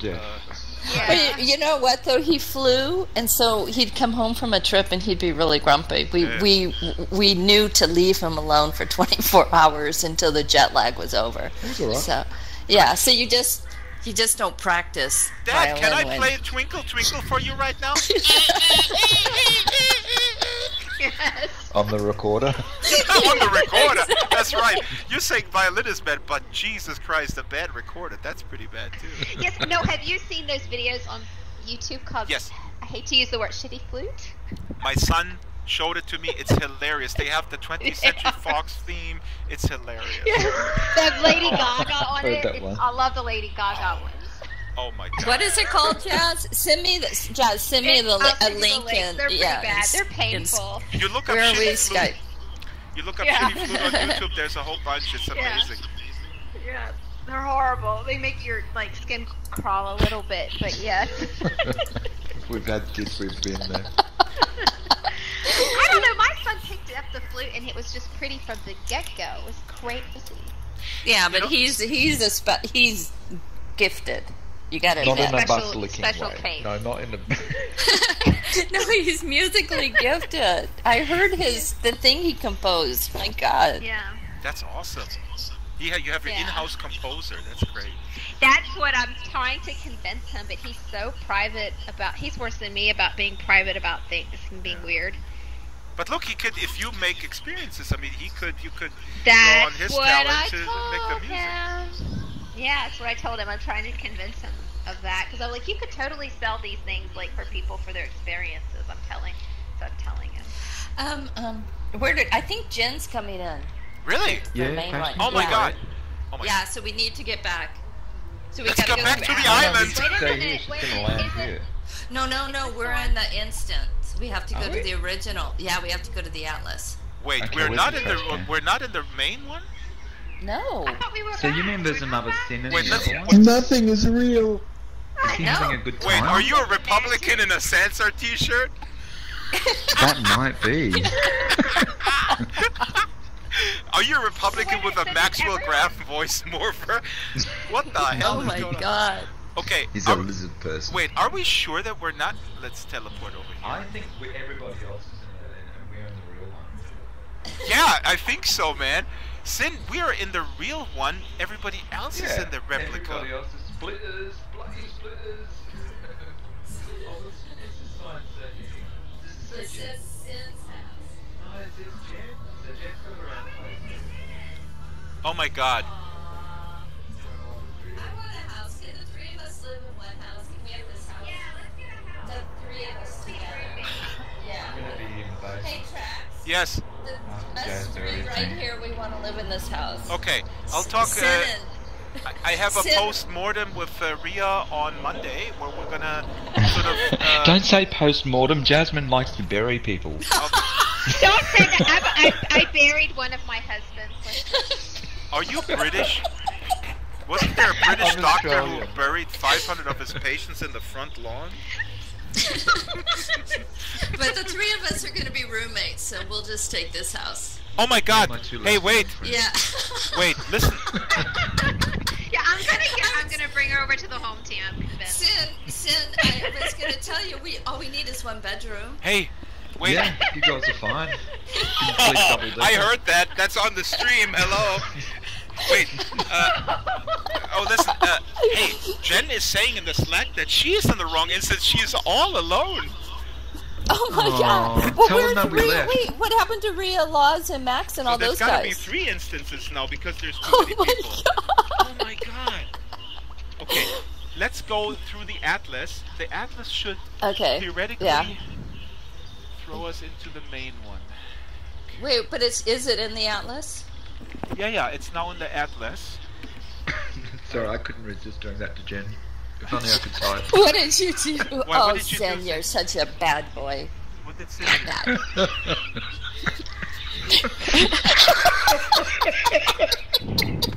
What did he do? I never get anything.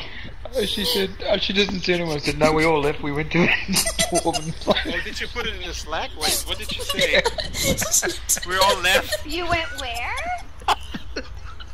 You bricked out a full load. What did you say? You're making me Speak to me again. What? What did you say? Wait, somebody's coming. Okay, we're all in the wrong world. We're in the 3rd instance. Hello, who's this? Okay, let's... Hey, I found Jen. Where's she?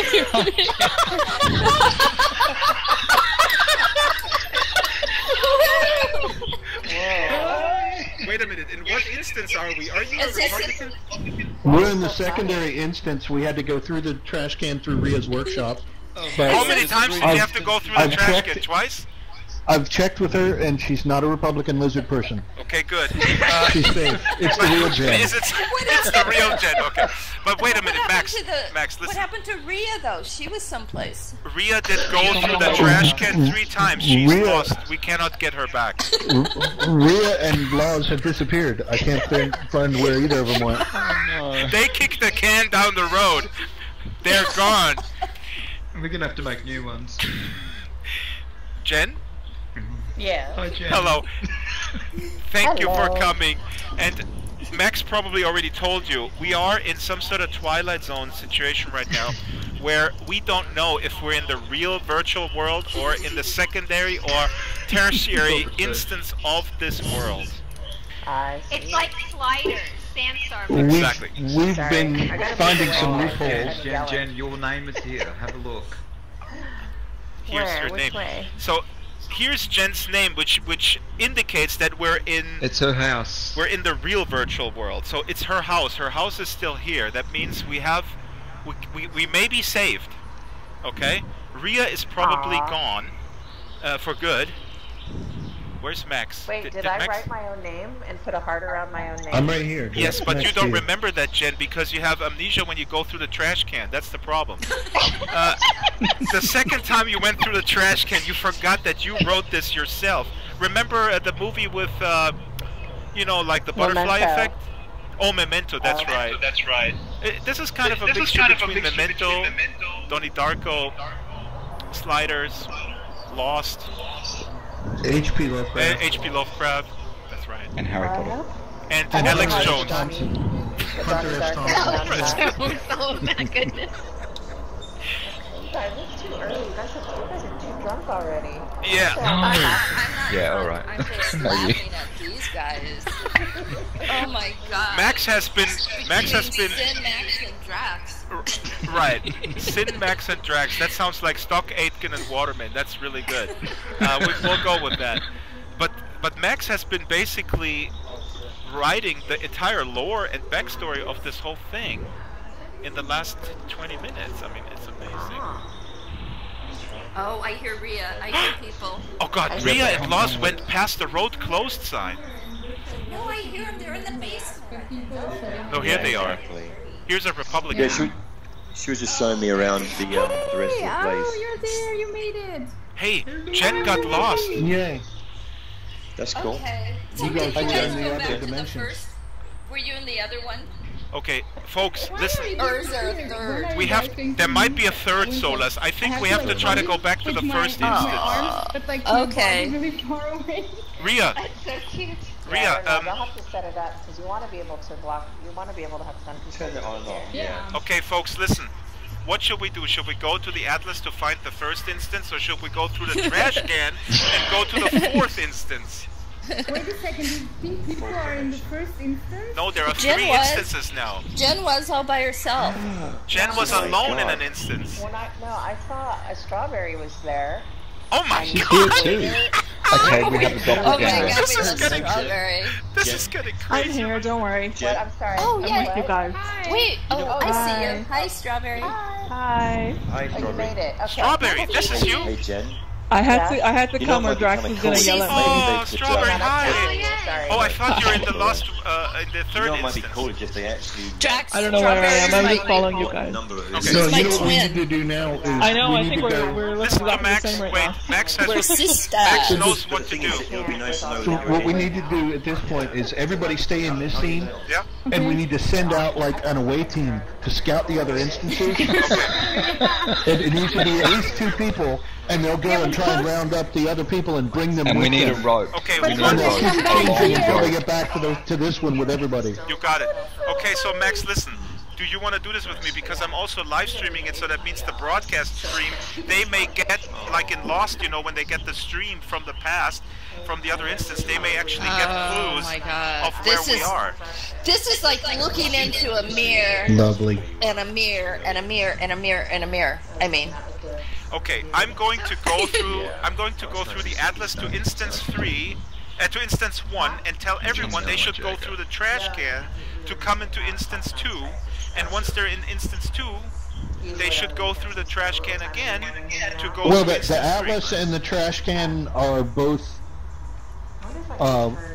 They react pretty much the same. It's just you going to another one from where you are. But so you're going basically just back and forth depending on which. It doesn't matter which one you go into. Like, so if you're standing here, you can open up the Atlas and go to this scene, and it'll take you to the other instance. So are you saying it won't take you back to this same one. It always takes you to the other one. Okay, so if you're saying it makes no difference if you go through the trash can or through the Atlas. Are you doing it? How'd you do that? How do I do it? Yeah. I'm back. Who did you send? Okay, Drax is getting ready to go, and we need one more person for the Who wants to go with me? I will stay here. Okay, Strawberry, please come with me through the trash can. I'll show you. F388. Okay, I'm gonna follow you. Okay, so I'll explain to you on the way, Strawberry. Let's go over here. You can't set yourself do it. So what's gonna happen here? We go through another dimension because there's three versions of this town. Yeah, and when one version is full, the system creates a second version that is empty. Are you serious? Yes, it's so awesome. I'm telling you, we went through this house, and then we came out, and everybody was gone, and the whole party was cleaned up downstairs. So just walk in. I was trying to teleport into 114 Harvest for the longest time. For like 20 minutes, I was stuck at the screen, and then I got in, and all of you guys were in the basement. I followed you there. But I followed you through Ria's house. We're going in this door, right? Wait, don't go yet. Are you saying you were... by the way, I'm recording all this, of course. Okay. Are you saying that you went into the basement and there was a party going on earlier? Yeah, you were there. You were talking to a bunch of people, and then you guys started walking to Ria's house. Then I had to go AFK a bit, so I didn't follow you. But then I followed you afterwards into Ria's house, and then I heard somebody say go through the trash can, so I went to the trash can, and that's when I found you guys. So confused. Like Sansar doesn't get any more confusing as it is, and you guys have to make all these dimensions. Like, how does... I don't understand this. Yeah, but don't you understand, Strawberry? It's because... it's like the Twilight Zone. Okay, listen, this music here is Croatian music. Okay. And if we now go through the door, we will go into the trash can. Let's do this. Okay, here we go. Max, I lost you. No, here I am. I'm here. Okay, there you are. You were saying if we now go through what? Okay, now, where's the trash can? Okay, somebody kicked the can down the road. Yeah, it was down... That's not where it was before, but okay, that's fine. No, because it's dynamic. Let me kick it the other way. Okay. So if we go through the trash can, now what's going to be interesting is, will we come out in the main party, or will we create yet another duplicate world where we're alone? And listen, Strawberry, Max had the idea, later on, you can have a media stream of the original party in the duplicate, so that means you come out and you're at a party in the party's basement, and there's nobody there, but on the TV you see the live stream of the duplicate where the party's happening, and then you have to find the trash can to go. Oh my god. Well, let me tell you something. Yes. When I first walked into Ria's house, I heard you guys talking off in a distance, and you were talking about some movie. So then I left Ria's house. I went back outside because I needed to go AFK a bit. So I went AFK, and then I like, okay, now I'll follow you guys into Ria's house. I went back into Ria's house, and I heard the same conversation. Again, you were talking about the same movie. You were saying the exact same words. So I'm thinking, is this something that's recorded that was playing? Because it was like deja vu. You were talking about this movie. What were you talking about earlier? I don't remember the name of the movie now, but you were saying, have you guys seen this movie? And you were talking about the same exact words, and I was like, this is the same conversation. So I didn't understand what was going on. Yeah, this is what happened. So then somebody else came in to Ria's home and said, "Oh, we have to go walk through the trash can." So I was like, "Okay." So I just followed them and I walked through the trash can, and then that's when I saw you guys standing over there. But then you were having a different conversation about Republicans or something. You know what? This is the weirdest stuff because I wasn't aware. So that means, in other words, for some reason, well, media stream is not possible yet. That's what we're talking with Torley earlier, because it's coming, and then we could do this. But what you're describing is basically you heard in a delay somehow the conversation we had. Are you sure, or I talk I am all like the time. almost. It was the same movie. It was almost the same exact wording. I think it was the same exact wording. You were saying, "Have you seen this movie?" And you were talking, and I was like, "Wasn't he talking about this before in the same way?" So I was confused, and I thought maybe this is a recording that keeps recording over. It just keeps playing over here because I didn't see anybody here until I went through the trash can. I don't know. Anyways, should we do this? This is the trippiest thing. If we look back on this 10 years from now, I'm recording everything, and Max really started with this, like, if we go through the trash can, all the Republicans are gonna be gone. And like, I know. You don't know if there's lizard people out there. Yeah, you never know. But yeah, you guys were talking about lizard people too when I went through the trash can. I was like, what are people talking about? Well, Alex Jones, he was right all along. Yeah. Everybody's a lizard person. Okay, let's go through the trash can and see what happens. You want me to go first? Oh, okay, let's yeah, go. you should. Oh, you go. This is so creepy.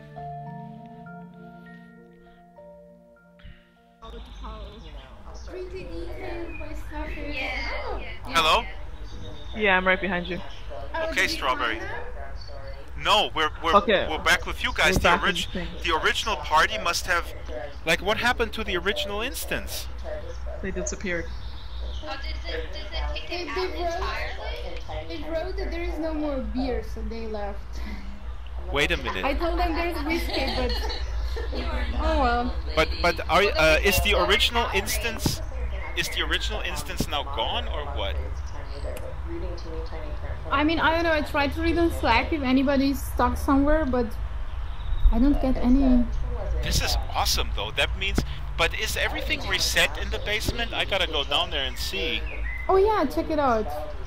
Okay. Wait. Oh yeah, on the porch it looks like the cans are there. I was throwing them on the roof before. So I think Max is probably correct that when we go through the trash can. Yeah. That means it's reset. Max? Max is her name. Somebody said Max? Oh, Max, sorry, my microphone muted. What? Are you there? Yeah. So I think you were right. Strawberry and I went through the trash can, and what we found is that it seems that everything is reset, and this may be the only instance that is currently operating. Could that be? Why wouldn't it be? If there's nobody in the other ones. Well, it doesn't run them unless it needs them. But Max, that would depress me. That means I only have 5 friends. I cannot face that virtual reality. It's basically just a single functionality for a teleport system. All it does is take you somewhere else. Right. You can't come back to the same scene that you're in and just reload this. But from that other one, if you hit teleport, it could send you back to this one. You know, it doesn't necessarily create a new instance every time, only when it needs to. Right. So only it just when it exceeds a certain number of people, then it creates a new instance. Well, but what it looks like is happening is it's creating a new instance just because you have to teleport to somewhere else. Oh, I see. That's how the teleport works. You have to go somewhere else, and that's all it does. Doesn't matter where. So the first time you try and go somewhere else, if it's this scene from the Atlas or from the trash can, it creates a secondary instance.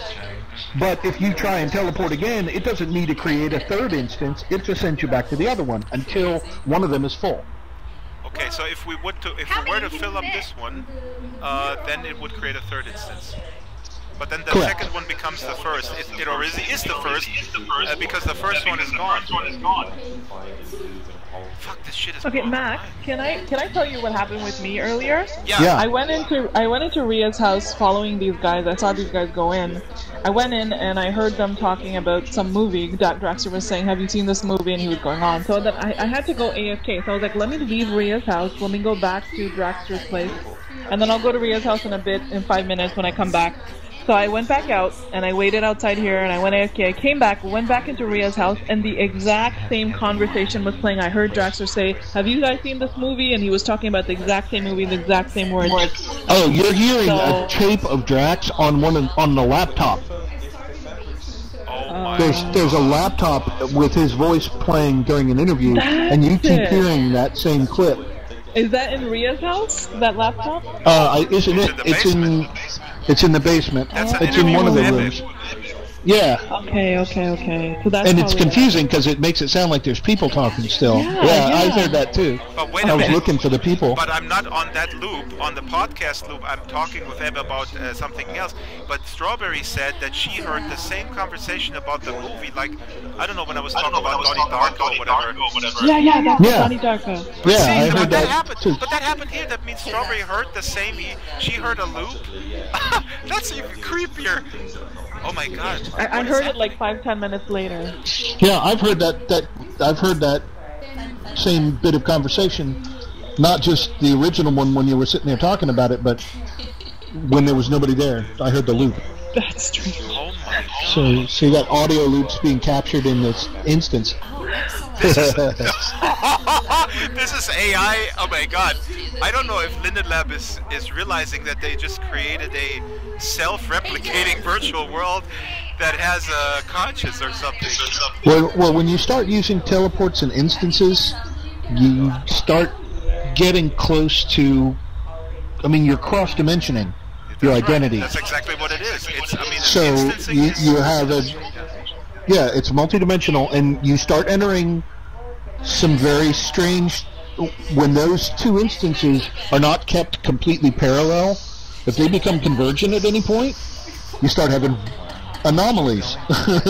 there's weird shit that happens, and it has always been the case about things like this. When you're doing multiple instances, you have to. It's like multiple people working on the same scene, and it would create a new instance.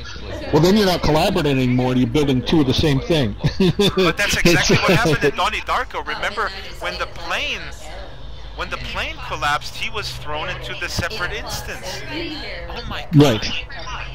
Yeah, it's weird stuff starts to happen when you create multi-instances that can contain a present. Creepy. Because this creates a present because both we're sitting here having multiple people having a conversation in this. So this is live to us. Yeah. When we go into an instance, it creates a liveness there as well. That's present. But we are also hearing little snippets of audio conversation, like about Donnie Darko, that continue to be present in other instances. How's that working out? Tell me how that happened.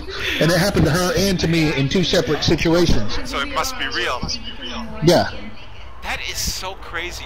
I wonder if Linden Lab is watching the live stream and going like, we didn't intentionally do this. What's happening? I'm sure there's some flaws in my logic, but it's pretty damn interesting when you get down to the A's and B's of it. No, I mean, Max, I think you're entirely correct. I mean, remember when Captain Picard was in this parallel universe for his entire lifetime, and then he came out. Yeah. Yeah, and I mean, that might be happening to us. Maybe we put the headset off and then we're in the trash can. I mean, that would be messed up. When you have guests come over, you can be like, hey, let's go to the other instance. My house is trashed right now. I got people coming over. Let's go to the clean one. But teleport with me here.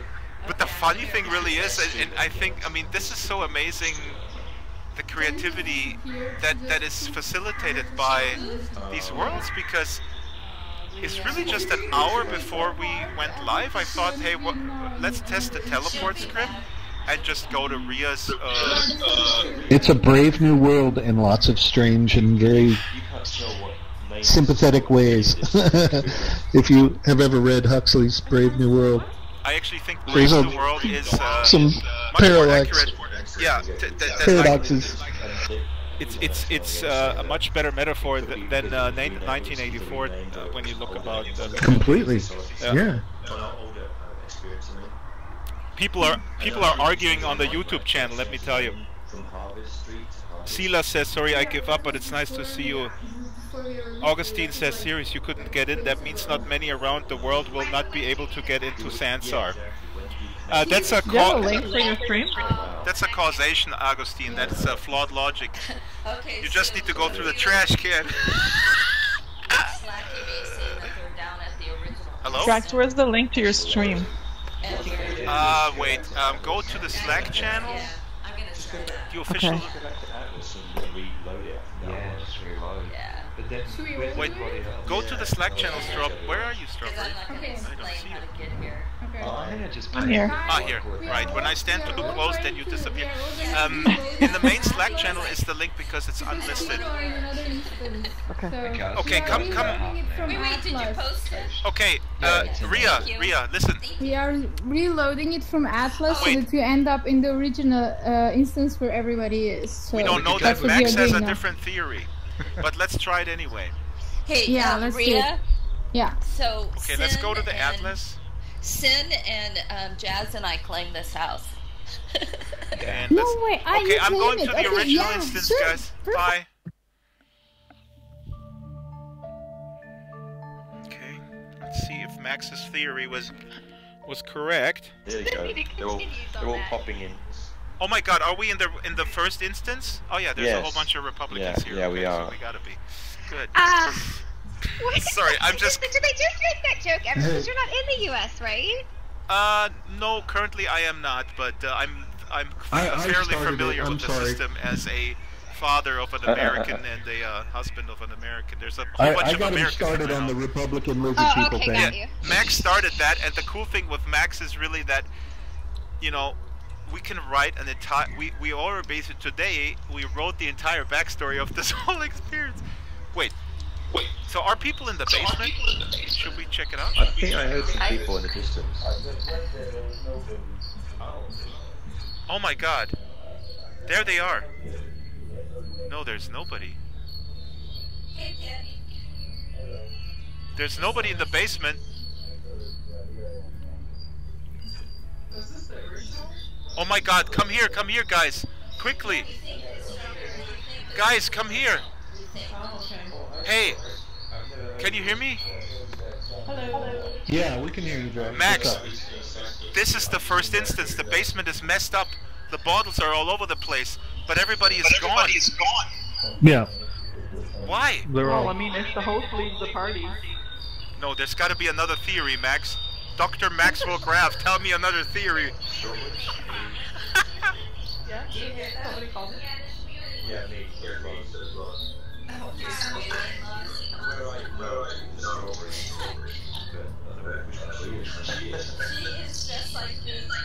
Somebody needs headphones.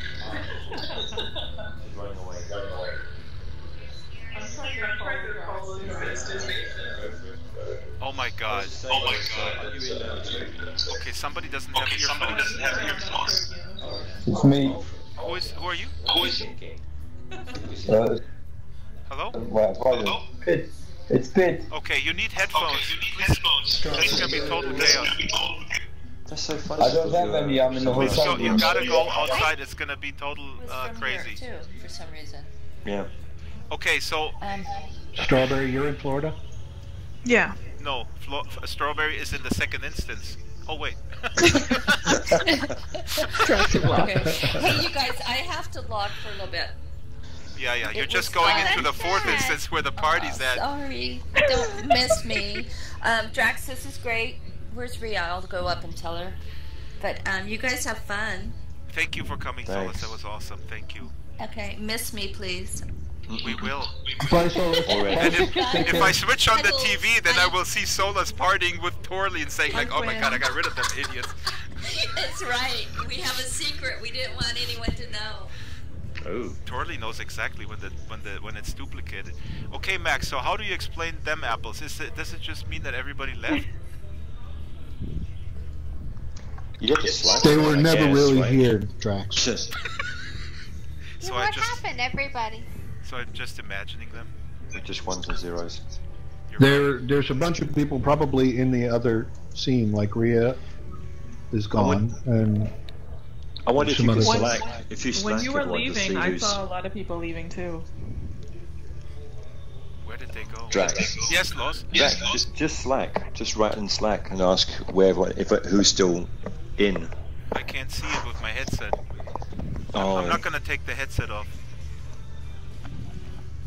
Oops, now I have to take it off because my Vive tracker overheated again. Oopsie!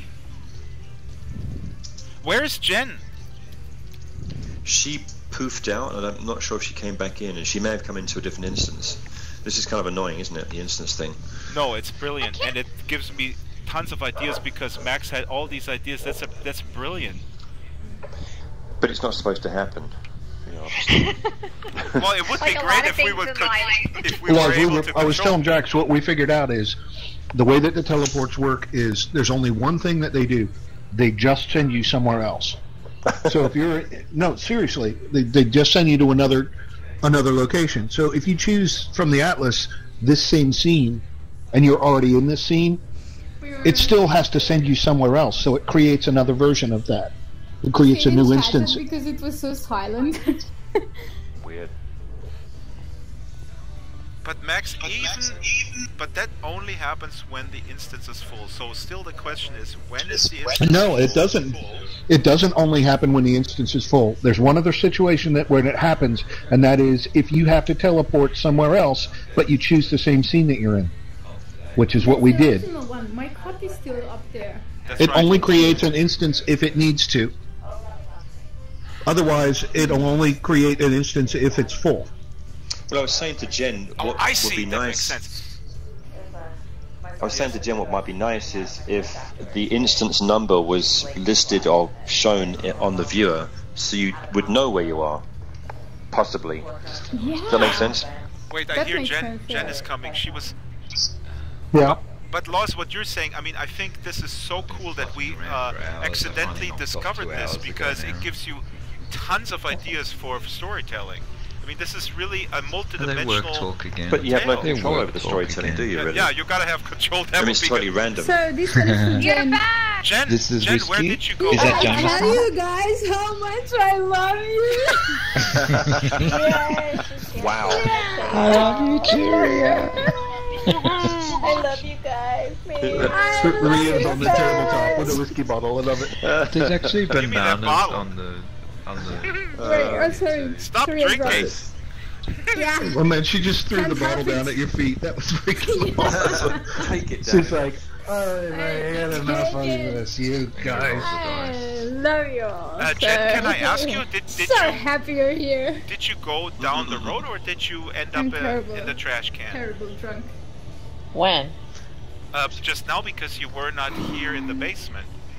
No, I went back, so I crashed out, or didn't crash out. I took the. Oh, yeah, I still did this. I do this thing, and I keep telling the UI team every time I take a snapshot. When I want to close the snapshot UI, I end up clicking close and closing out Sansar. Oh, I am. That is a good catch in the UI. So I did that, and so I went back and I followed the route that Max had shown me, which was to go into Ria's house, go through the workshop to the trash can, and by the time I got to that instance, you guys had all come back here.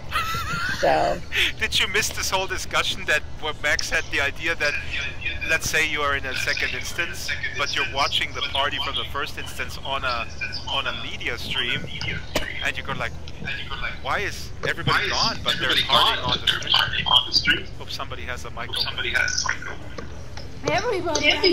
a microphone. No, there's somebody doesn't have headphones. We're gonna get terrible. Yeah, feedback. There's an echo. Yeah. That's me. Not me. It's me. I'm turning it off. Hello, Pit. Okay, Thanks for coming. Headphones.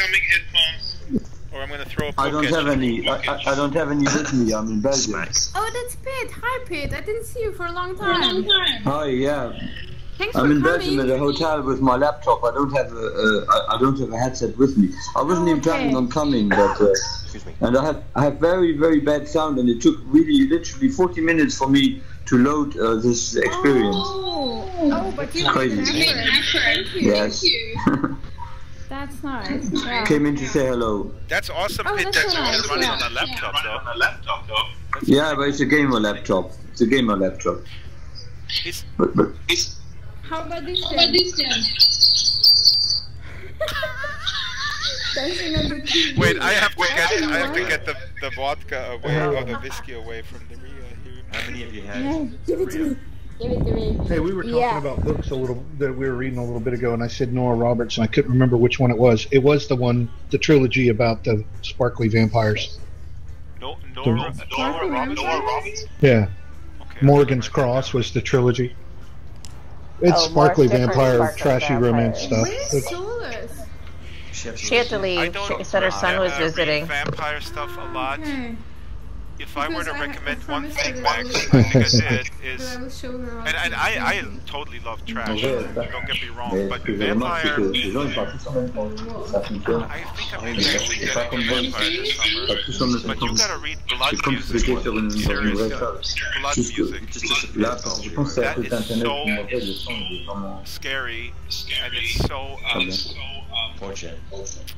Yeah, but it's really close to where we live, I think. The time. Yeah, check it out. I saw this. Mute your mic, please, if you can. That wasn't me. I do. My ears are killing me. And the posters there. So Torley is gone? Is Torley gone already? Yeah, Torley had to go. Gone to bed. You guys asked him too many questions. Someone ate all the pepperoni. Okay, then you're the last Linden standing, Jen. Okay, let me ask you. When is He showed Avatar? up. You He stay came here. to party. He came to party. Oh gosh. He came No, to Jen. party. This was a And you chased him trick. away. Ria and I created this experience only to lure you Lindens in here, then trap you in instance 1, while Max and everybody else is going to instance 2, where there's no lizard people, and yeah. So you think there are no lizard people in instance 2, but perhaps I see a zipper. perhaps you are the lizard people. Wait, Zin is talking about zippers. He knows a lot about zippers. Why? Yeah, because zippers are easier than Velcro. I need more coffee. You need more coffee. I like that logic. Oh, we need more Corona. I like that logic, but it's the logic of a lizard. Yeah, me too. We don't need Corona, we have Drax Brew. We do. Actually, has it been put up on Marketplace? Yeah, Ria is going to put it for free on Marketplace afterward the party. I drank one of those. It tastes like crap. I'm going to res it out on my, you know my little clubby thing? I'm going to res out a few Drax beers there. Yeah. Hey, Max. Let's see if we can make it a thing before the public comes in. Yeah. This is artisan beer. Okay? It's not for like white trash people like us. It's shite. It's shite. That's what it is. You only get that at Bullfucks. You know, to be really cool, Drax. Did you start having dreams about Samantha. I'm gonna. Oh, sorry, see if Sid. they can actually sneak in. Nightmare. Yeah, Drax, have a talk to Samantha and see if you can actually sneak in a change in the t-shirt. So instead of saying Sansar on the next release, it says Drax Brewery or something, or Drax Beer. What happened to that? That would be so cool. Just before the public comes in, everyone comes in and chooses a Drax Beer shirt. Who's in charge of the Samantha. Samantha's doing the avatar clothes. Yeah, definitely have a chat to her. Dude, that would be awesome. I'll totally do that. Björn wanted to come, but maybe he didn't. I'm waiting. I want to make some eggs. I have Björn also assured me that more avatars are coming very soon. But man, yeah, they gotta do a Drax Brew. But I wanted to come here before. Oh, that would be cool. It would just something they can slip into the carousel. This goes all weekend, Jen. We're not going to stop partying until the sun comes up on Monday. Okay, let's do a campaign and pressure them. But I understand how many hours you've been spending on this anyway. Linden Lab is hesitant to, you know, they're conscious of the potential backlash that might happen if people perceive them giving preference to so this is the thing. I mean, the other right. thing about so if they were like, why is there a Drax shirt and no over here, like my brand or whatnot, and I did get it in. That's opening. And you know, it's funny actually. We were thinking that maybe it's a bit too dark. I think in this case, people will see the tongue-in-cheek, and they take it basically as. I gave up. I don't think it will. I think it would be fun to be really playful with all this stuff. I would actually, if I were Linden Lab, I would go to look at all the way that you're holding up that preview creators, it looks like you're feeding it make a little fun commentary on what is sort of typical about them, and then create that as a little token thing and put it up. Looks like the Drax Brew shirt could be like full of stains or something. Some of this detail, or this time I'm gonna try not Max could have There we go. Max could have a crack pipe. Save to file. Just I mean, just my lips moving, I could actually do a little wow. Pocket gold. Max, I'm kidding. Because I can't see my own, I guess.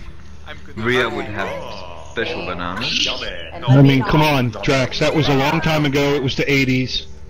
I know. You know. I remember it well. We were experimenting. We were just hanging out in our basements together. And what? Oh, because I'm too close. I have fond memories of that crack pipe, which was hand blown in Venice. Oh my and god, by blown, I mean blown. This glasses. No, I can't anymore. It's so hot. Glass blower. The glass is Ria, you're fading. Hot for that right now. No, it's hot anyway. That's how they do it. I'd complain about the Draxtor. Wow. See, Strawberry, exactly. There you go. Strawberry again. She's stabbing me in the back, literally, because I'm always ready to stab you in the back. I put my back to her, and there she's stabbing me. She's like, why does the Drax shirt and no Strawberry shirt? I have 8,200. So slack. But you know what, Strawberry? Let's face the facts. I have 8,814 subscribers. Yeah, I'm only a few hundred away from you, don't worry. I'm gonna go in my room. I'm gonna go in my podcast room. Wait, are you guys subscriber battling?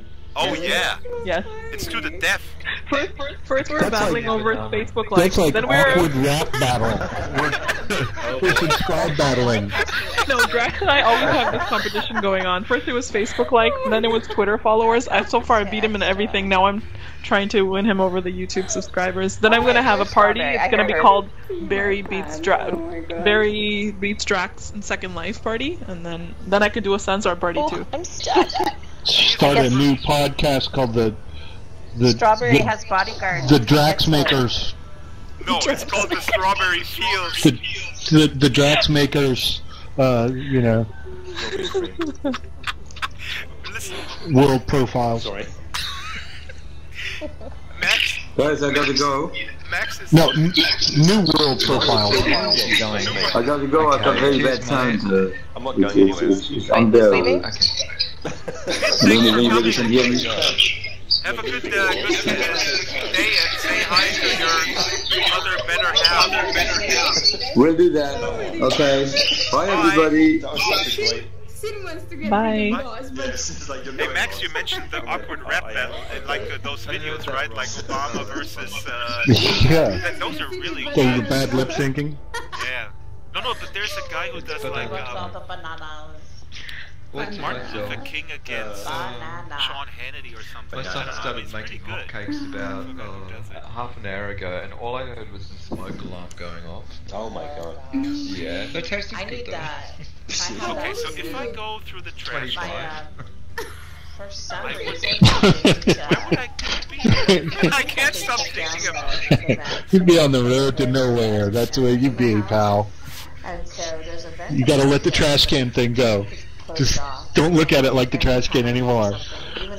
This is like in physics when you were trying to work out that problem and it just never worked out. You have to just take the eraser and erase all that shit back to like the very starting point. How does your cat like it? The teleport only works one way. It only sends you somewhere else. Super sticky. So one of the things I'm hoping can't wrap my head around it. To get the vent reopened to put a hood vent on my stove so that I can have it. Oh wait, I'll be right back. Sorry, it threw me back into desktop mode because... For us, this was the second time the smoke alarm went off since we've been here, and the cats are absolutely traumatized. They're just like, they're freaking out. They do not like that sound. Is it heating up your CPU, or is it like the headset itself is becoming too... One of the trackers? Really? And it's just now, is that an Oculus or a Vive or what? This is Vive. Okay, so it's the lighthouses that are heating up. Wow. Exploding at like that's interesting. I wonder, are we going to have like laptop coolers underneath them now, or like you can put like a frozen beer huggy around it. You know, there's some little dry ice in a little cooler bag and put your light tower in there. Don't you have hardcore cooling? I don't know where. I remember so many times I wouldn't even remember waking up. I would just be dead asleep, and then you know what? Let's go in the podcast room. Jen is awfully loud. Terrible, Jen. Through my chest, like, wait, what just happened? Yapping on and on. Just on and on. Yak. Strawberry, come with us here. Every year we end up with a straight privacy from the fireworks. Oh dear. So this is going to be cool. As when we have audio occlusion, then in this room it's going to be totally quiet. That is going to be huge. Cool. So you're going to have your podcast in here? Yeah, and live streams and maybe live bands And your mom doesn't mind you're doing all this in the basement? No, she's up in the kitchen arguing with my dad. Now that's part of the backstory. I mean, you're laughing, but I thought about this backstory for a long time. How do I sit in the chair? And then I totally screwed it up by talking about Republican lizard people and the strange town and the goings on here. I had a very innocent sort of quick novel about my mom and dad and a failed middle-aged man in the basement, and then Max comes in like, yeah, it's all lizard people and it's multi-dimensions and shit, and I go like, oh my god, man, you're blowing my mind.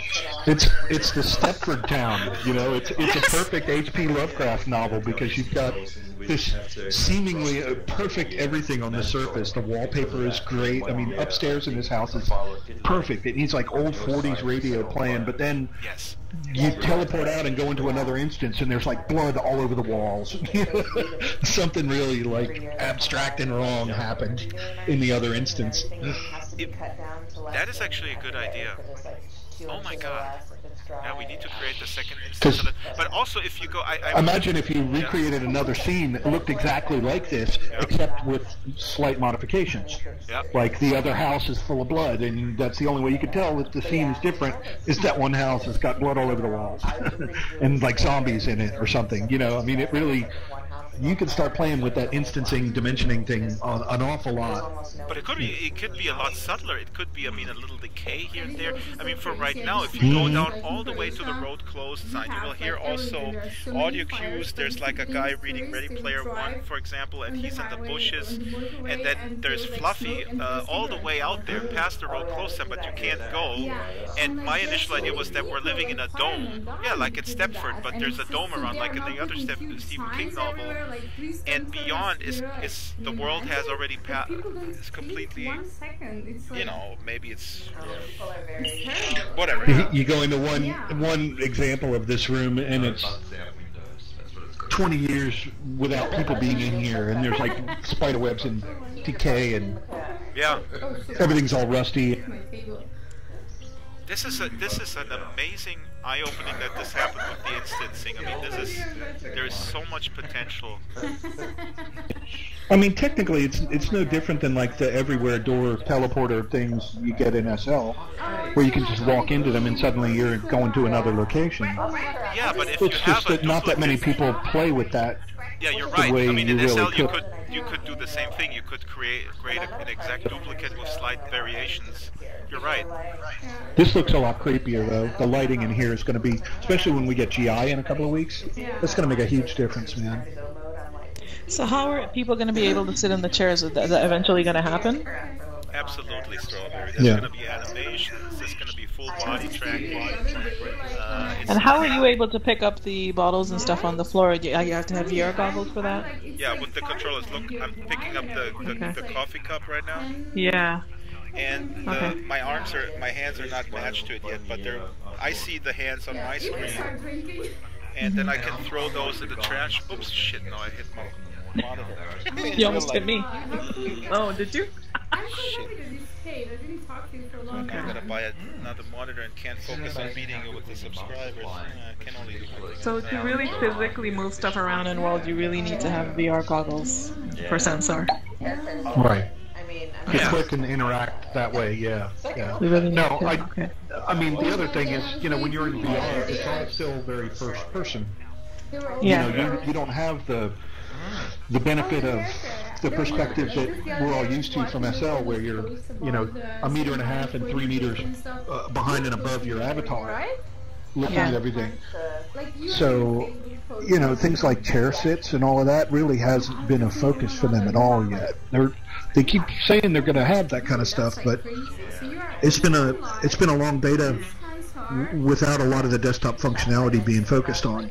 But they're getting ready to get into a lot of that apparently and start pushing it. But you know why? Which is great. But the reason is also because they needed to work in VR and desktop mode at the same time, and it's a little bit complicated. Well, I mean, they didn't have a team that could do both at the same time, really. They didn't have enough people to do that. So, I mean, it's totally cool that they focused on VR because they're at the very edge of what I think the quality and capabilities of the hardware and software can provide right now. Still, you know, it's like I was saying to you yesterday in the chat. I think that this is really this and high fidelity and space places like that. This next kind of second generation of things is really going to push into some new areas with VR. Like it's really the first kind of DIY VR experience. Yes. Prior to this really taking off, you will have had to be some kind of developer to get scenes built and a platform to publish it on and all of that kind of stuff. And now we've suddenly got this SL-like capability to pretty much do anything you want and be able to view it in VR. And that's a totally new usage scenario for that technology that I think is going to bring a lot of people from outside. You're absolutely right. And what I said earlier, for example, when you put the audio emitters, you should play with this. It's absolutely amazing. It's so precise.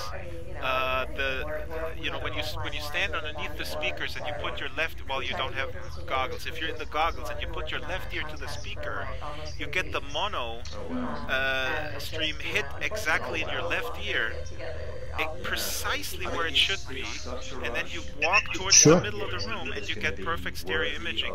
It's insanely realistic. I was going to say, Strawberry also, high fidelity has much more functionality about like what you're saying. You can sit, you can see your legs, you can see all that, right? So there's a guy actually implemented full body tracking in high fidelity already. But frankly, now that I've worked a couple of weeks on this thing here with the whole post-production, there is no high fidelity is a mess compared to this, to be quite honest. And I hope that nobody listens to this on the stream, but actually I don't care. Linden Lab is sometimes I'm mad that they're so slow with this. I want avatar animations and customization, but they're working on a solid interface. Don't you think, Max? Yeah. I mean, you're upset at them too sometimes. I mean, when stuff doesn't work, but I think that what they have here is really, really solid. It's just that there's a lot here that they don't have yet. Yeah. So it's really hard to say, oh, this is good or this is bad. What they've gotten so far is great. It's pretty. It functions relatively seamlessly. It's smooth. The interface is very clean and kind of minimalist, which I like. But, you know, on the other hand, there's so much stuff missing that it's really hard to give a decent judgment of this. We don't have folders. We don't have texture change. We don't have avatar customization for unique, you know, like a new skin or clothing you can bring in, that kind of stuff. But do you think, like, let me ask you this on the podcast too, now we're recording the whole podcast. Let me ask you, do you think that this is enough for people who are ordinarily not interested in virtual worlds, that this all of a sudden will increase the interest in virtual worlds?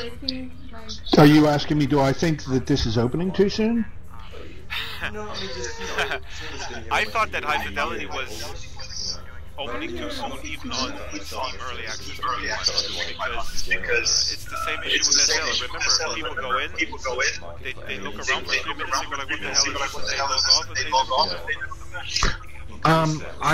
off, look, based on what happened to me after a year in Blue Mars and a year in Cloud Party, I've seen companies open the doors too soon, and I've seen the damage that can cause. Now, will it cause the same damage here? But okay, you know, the SL crowd can be a pretty harsh critic sometimes. I wonder if they've done enough from a PR perspective to give everybody a solid understanding of what to expect when they come here. Because if they have, that's really the question that we're talking about is, do people understand what they're going to see when they come here? But listen, and Max, I think that they've done an okay job of getting that message across, but you're still not going to be able to stop some damage happening because people come in here and go, like you said, they're going to come in, look around, and go, oh, this sucks, and leave, and you're going to get that still. Yeah, you know. I mean, as a user, just as a user, not a creator, I tried both High Fidelity and Sansar, and High Fidelity was a lot more confusing to me. Yeah, I don't think we have a mic. But High Fidelity was a lot more confusing. Like, Sansar, I can still kind of get an idea of how to move around and such, but High Fidelity was... I couldn't do anything without the goggles. Without the goggles, you're right. Yeah, I couldn't do anything. Yeah. Max, do you have an open mic? I don't know. Well, whose mic is that? Which, I mean, I don't know. Max. Strawberry, if you can afford it, get a headset right now because you'll be blown away. I mean, it's amazing. Yeah, I've been thinking about it. I'm not oblivious to the issue that everybody's discussing, like, you know, how fast is the adoption of headsets coming, and how will that hinder adoption? Max, you have an open mic. Oh, sorry. I want to say one quick thing because Max is talking about how the Second Life crowd will perceive this. Frankly, that's really not the main concern, and it shouldn't be Linden Lab's main concern. The main concern of Linden Lab should be how do they get people in who would otherwise shun for. It'll just be one of those things where we'll be able to say, oh, hey, by the way... shit, it turns off my microphone when I go to desktop mode, sorry. Linden Lab should be, frankly, more concerned about people who would ordinarily shun virtual worlds rather than the ESL crowd, don't you guys think?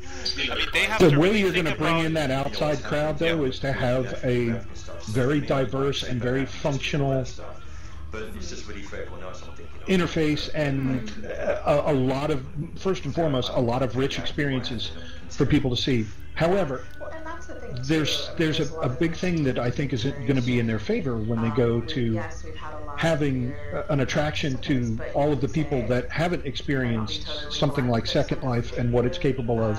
And I've been saying since they announced this, even before this was a thing, even about other worlds, sooner or later somebody's going to come up with a virtual world which is, from a concurrency standpoint, able to handle enough people and be of a high enough quality to basically do what they're going to be able to show a large they're going to be able to show a large segment of the population out there that hasn't experienced something like Second Life before, what that can be capable of in a way that Second Life, for technical reasons, really was never capable of showing.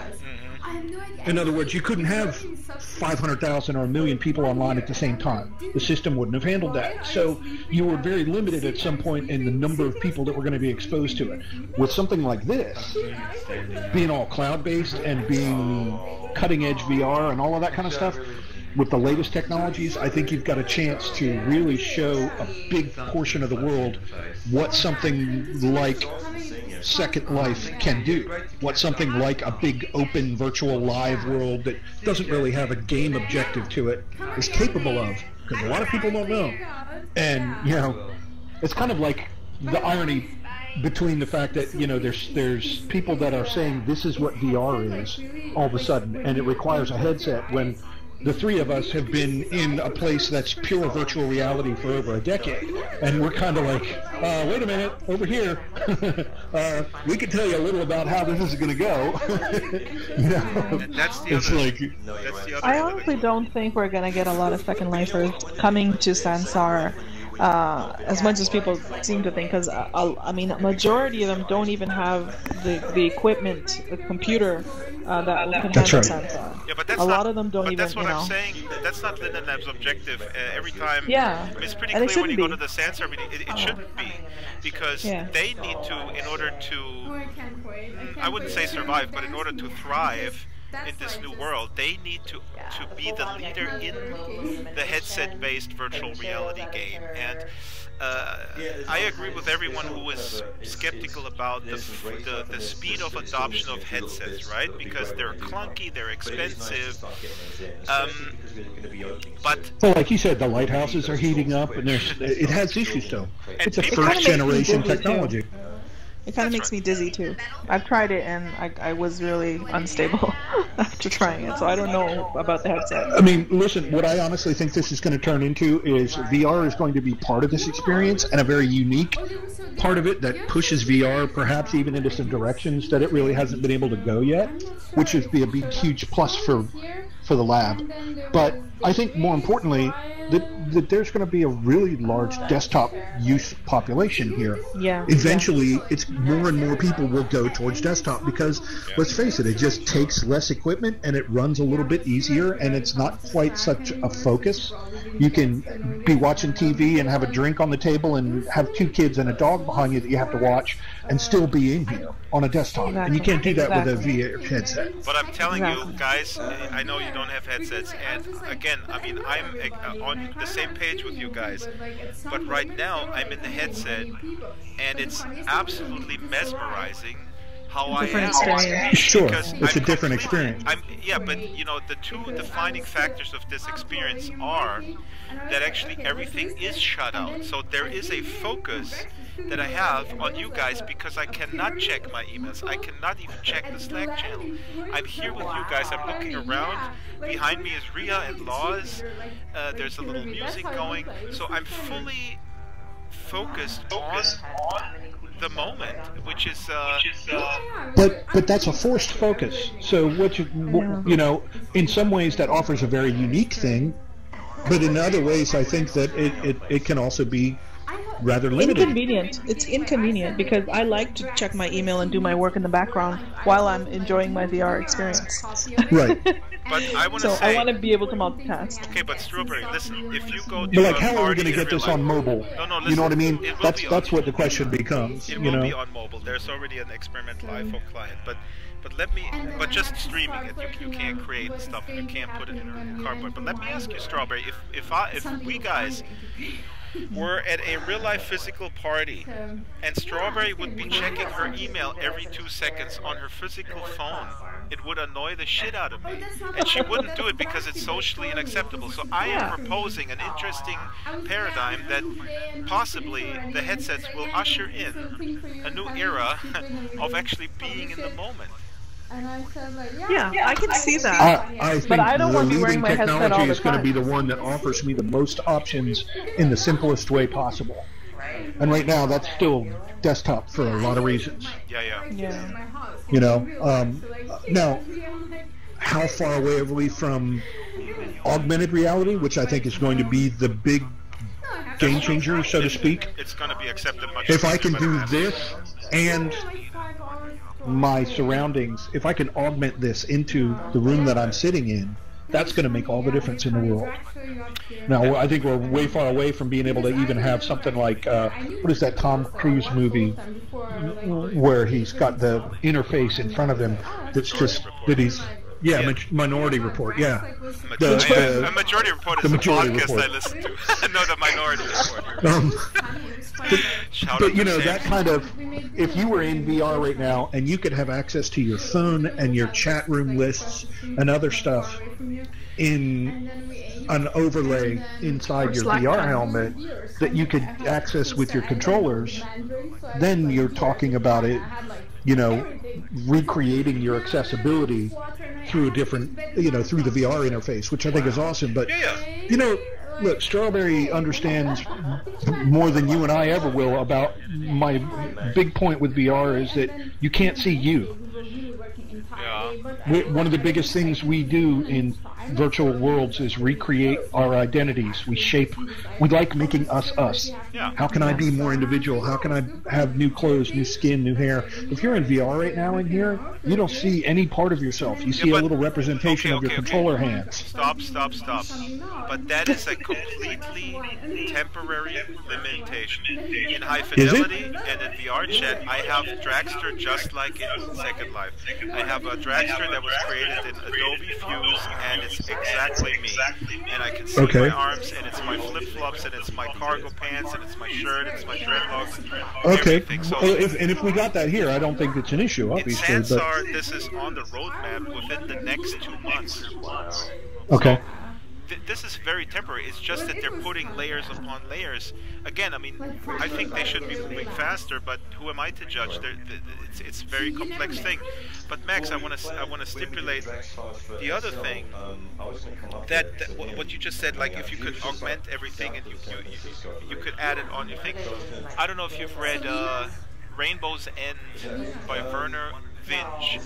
You've got to read Rainbow's End, because the future that he describes is the augmented reality future, where people have contact lenses, and it's basically the Internet of Things. So every physical object in the physical world has a tracker, so the contact lenses can basically render your physical environment into a simulation, but they keep the physical objects in their geometry correct. You see? Right, it has like a real-time geoscan of your immediate surroundings, exactly. So and then overlays it with all the data that it records and has access to. That's right. You type into your interface, hey, I want to be in the 1920s. Dude, Google just patented a contact lens that uses liquid capacitive ink that never dries, laid down with a 3D printer inside of a substrate. And they've created a flexible circuit that's small enough to create a Wi-Fi antenna inside a contact lens. Because that was the big problem they had, is we know we can make the circuit inside and the display in the contact lens. What we can't figure out is how do we get the data from some kind of a personal storage device or wired connection point or whatever.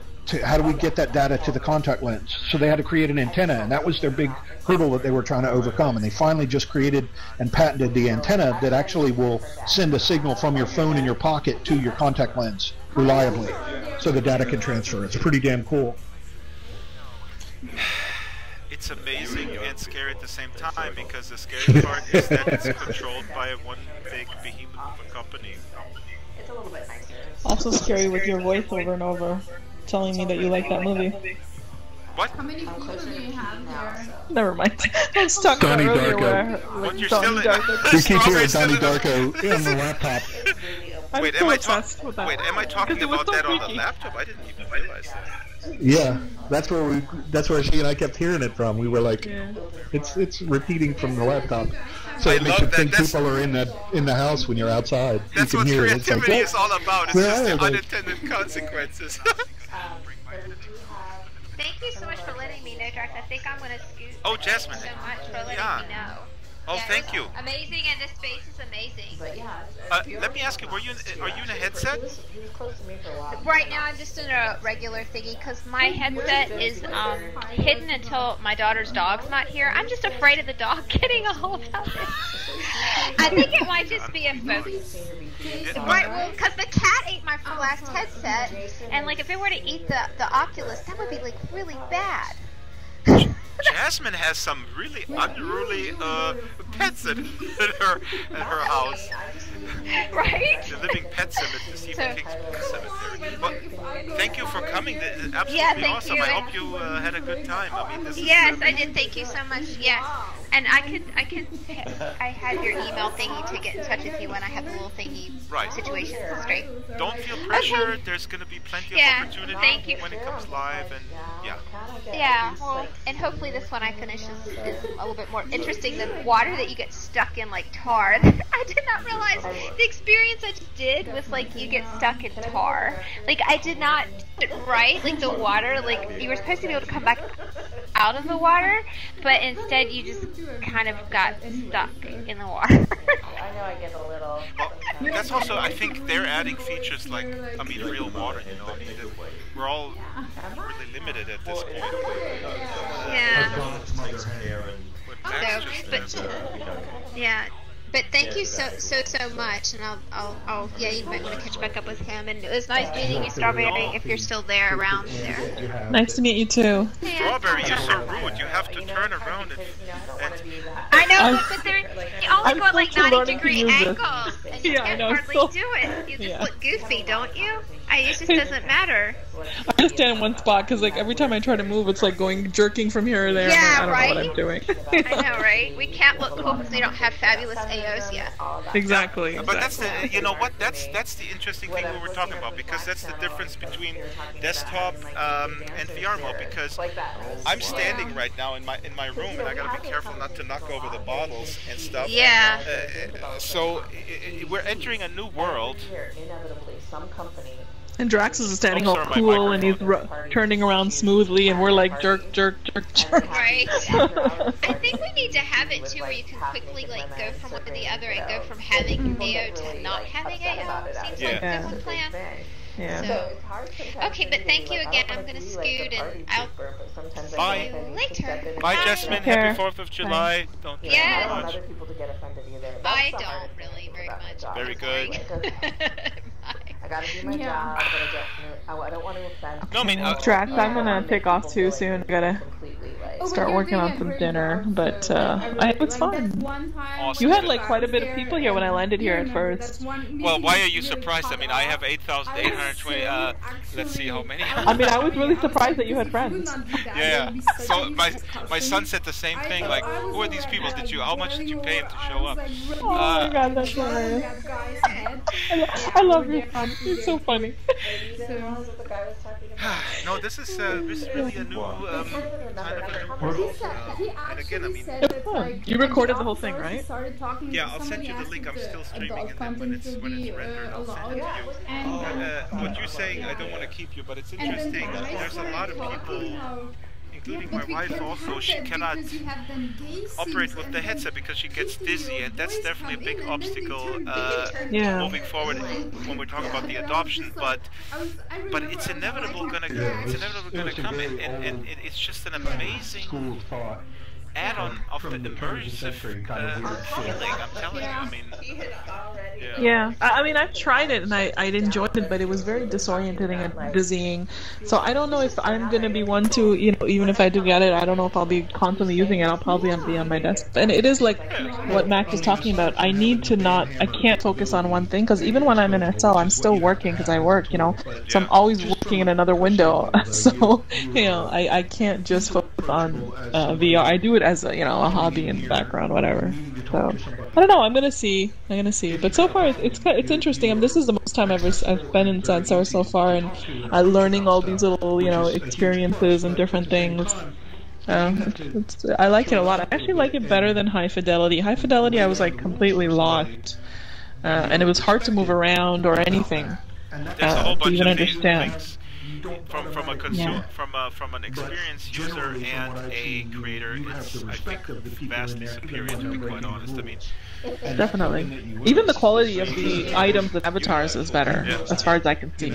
I wonder if Philip Rosedale is watching the stream. Maybe he hacked into the unlisted streams. They're like, oh, here's Drax bitching about High Fidelity, and he just last week. We gotta ban that strawberry girl from High Fidelity. Get her out of here. Okay, last anecdote. I gotta tell you, I was in High Fidelity. Welcome here. This is a true story. And this guy from Finland that I know is an amazing programmer, Menethol, and he made a High Fidelity dollar with a Philip Rosedale picture on it, but when he was young, like from 2005 maybe. I think I told you this before. And then he pulled out the dollar, like it's huge, and I look at it and go like, oh my God, look at Philip. He looks so he looks so young. It's like Obama when he came to office, and then 8 years later he has like gray hair because of the stress. And you know what? And 2 seconds later, I hear Philip's voice in my back and says, oh, Draxtor, now behave. And I go, oh shit. And he was giving a tour for some other people. And I'm like, blah, blah, blah, blah, blah. So funny. That's hilarious. Keep that stupid mouth shut. It's just like Joe Biden. Biden. Fun. Just like Joe Biden. This was fun. So this is your place I can come by and invade it anytime. Yeah. Because I've been doing some. I didn't record today because I wasn't sure. I didn't want to record people talking and all that, right? So I'm gonna come back and record sometime just to show. Because I've been making little recordings of my first experiences on Sansar, which I plan to make public when we're allowed to go public. Yes. So. Oh, then you can finally beat me. No, but that would be because in 3 weeks when they go live, or 3-4 weeks, then we can actually publish videos. That would be fun. Yeah. You can come in here like, this is Draxtor's experience in Sansar. He left Second Life because he was so depressed that he couldn't get any more subscribers. Because I beat him. Because I beat him in Second Life. And now I'm gonna beat him in Sansar. Oh my God, I'm still doing that. I'll be back in August. I'm going on vacation. I'll be be back in August. We should be live by then, right? We should be able to share stuff by August. Oh my god, and you know what? And you have a 3-week head start, because this is unfair. I'm going on a family vacation in August into Slovenia, and I'm not going to have access, so you can go in like, oh, look at Draxtor's basement, it's empty, where is he? Oh, he's on a vacation. Obviously his YouTube user base is not as important as his stupid family. Hello! Hello, 10,000 users! So gonna do that. We have to keep this going because it's hilarious. And I'm gonna be watching on my iPhone on the beach in Slovenia and go like, damn you, Strawberry, I can't log into Sansar. So gonna be hilarious. I'm just gonna like live stream from Sansar every once in a while just to like tear up your place. Yeah, you can just go here, throw around the box. Experiences. Actually, tell me what other experiences I should go to. Like, which ones are good?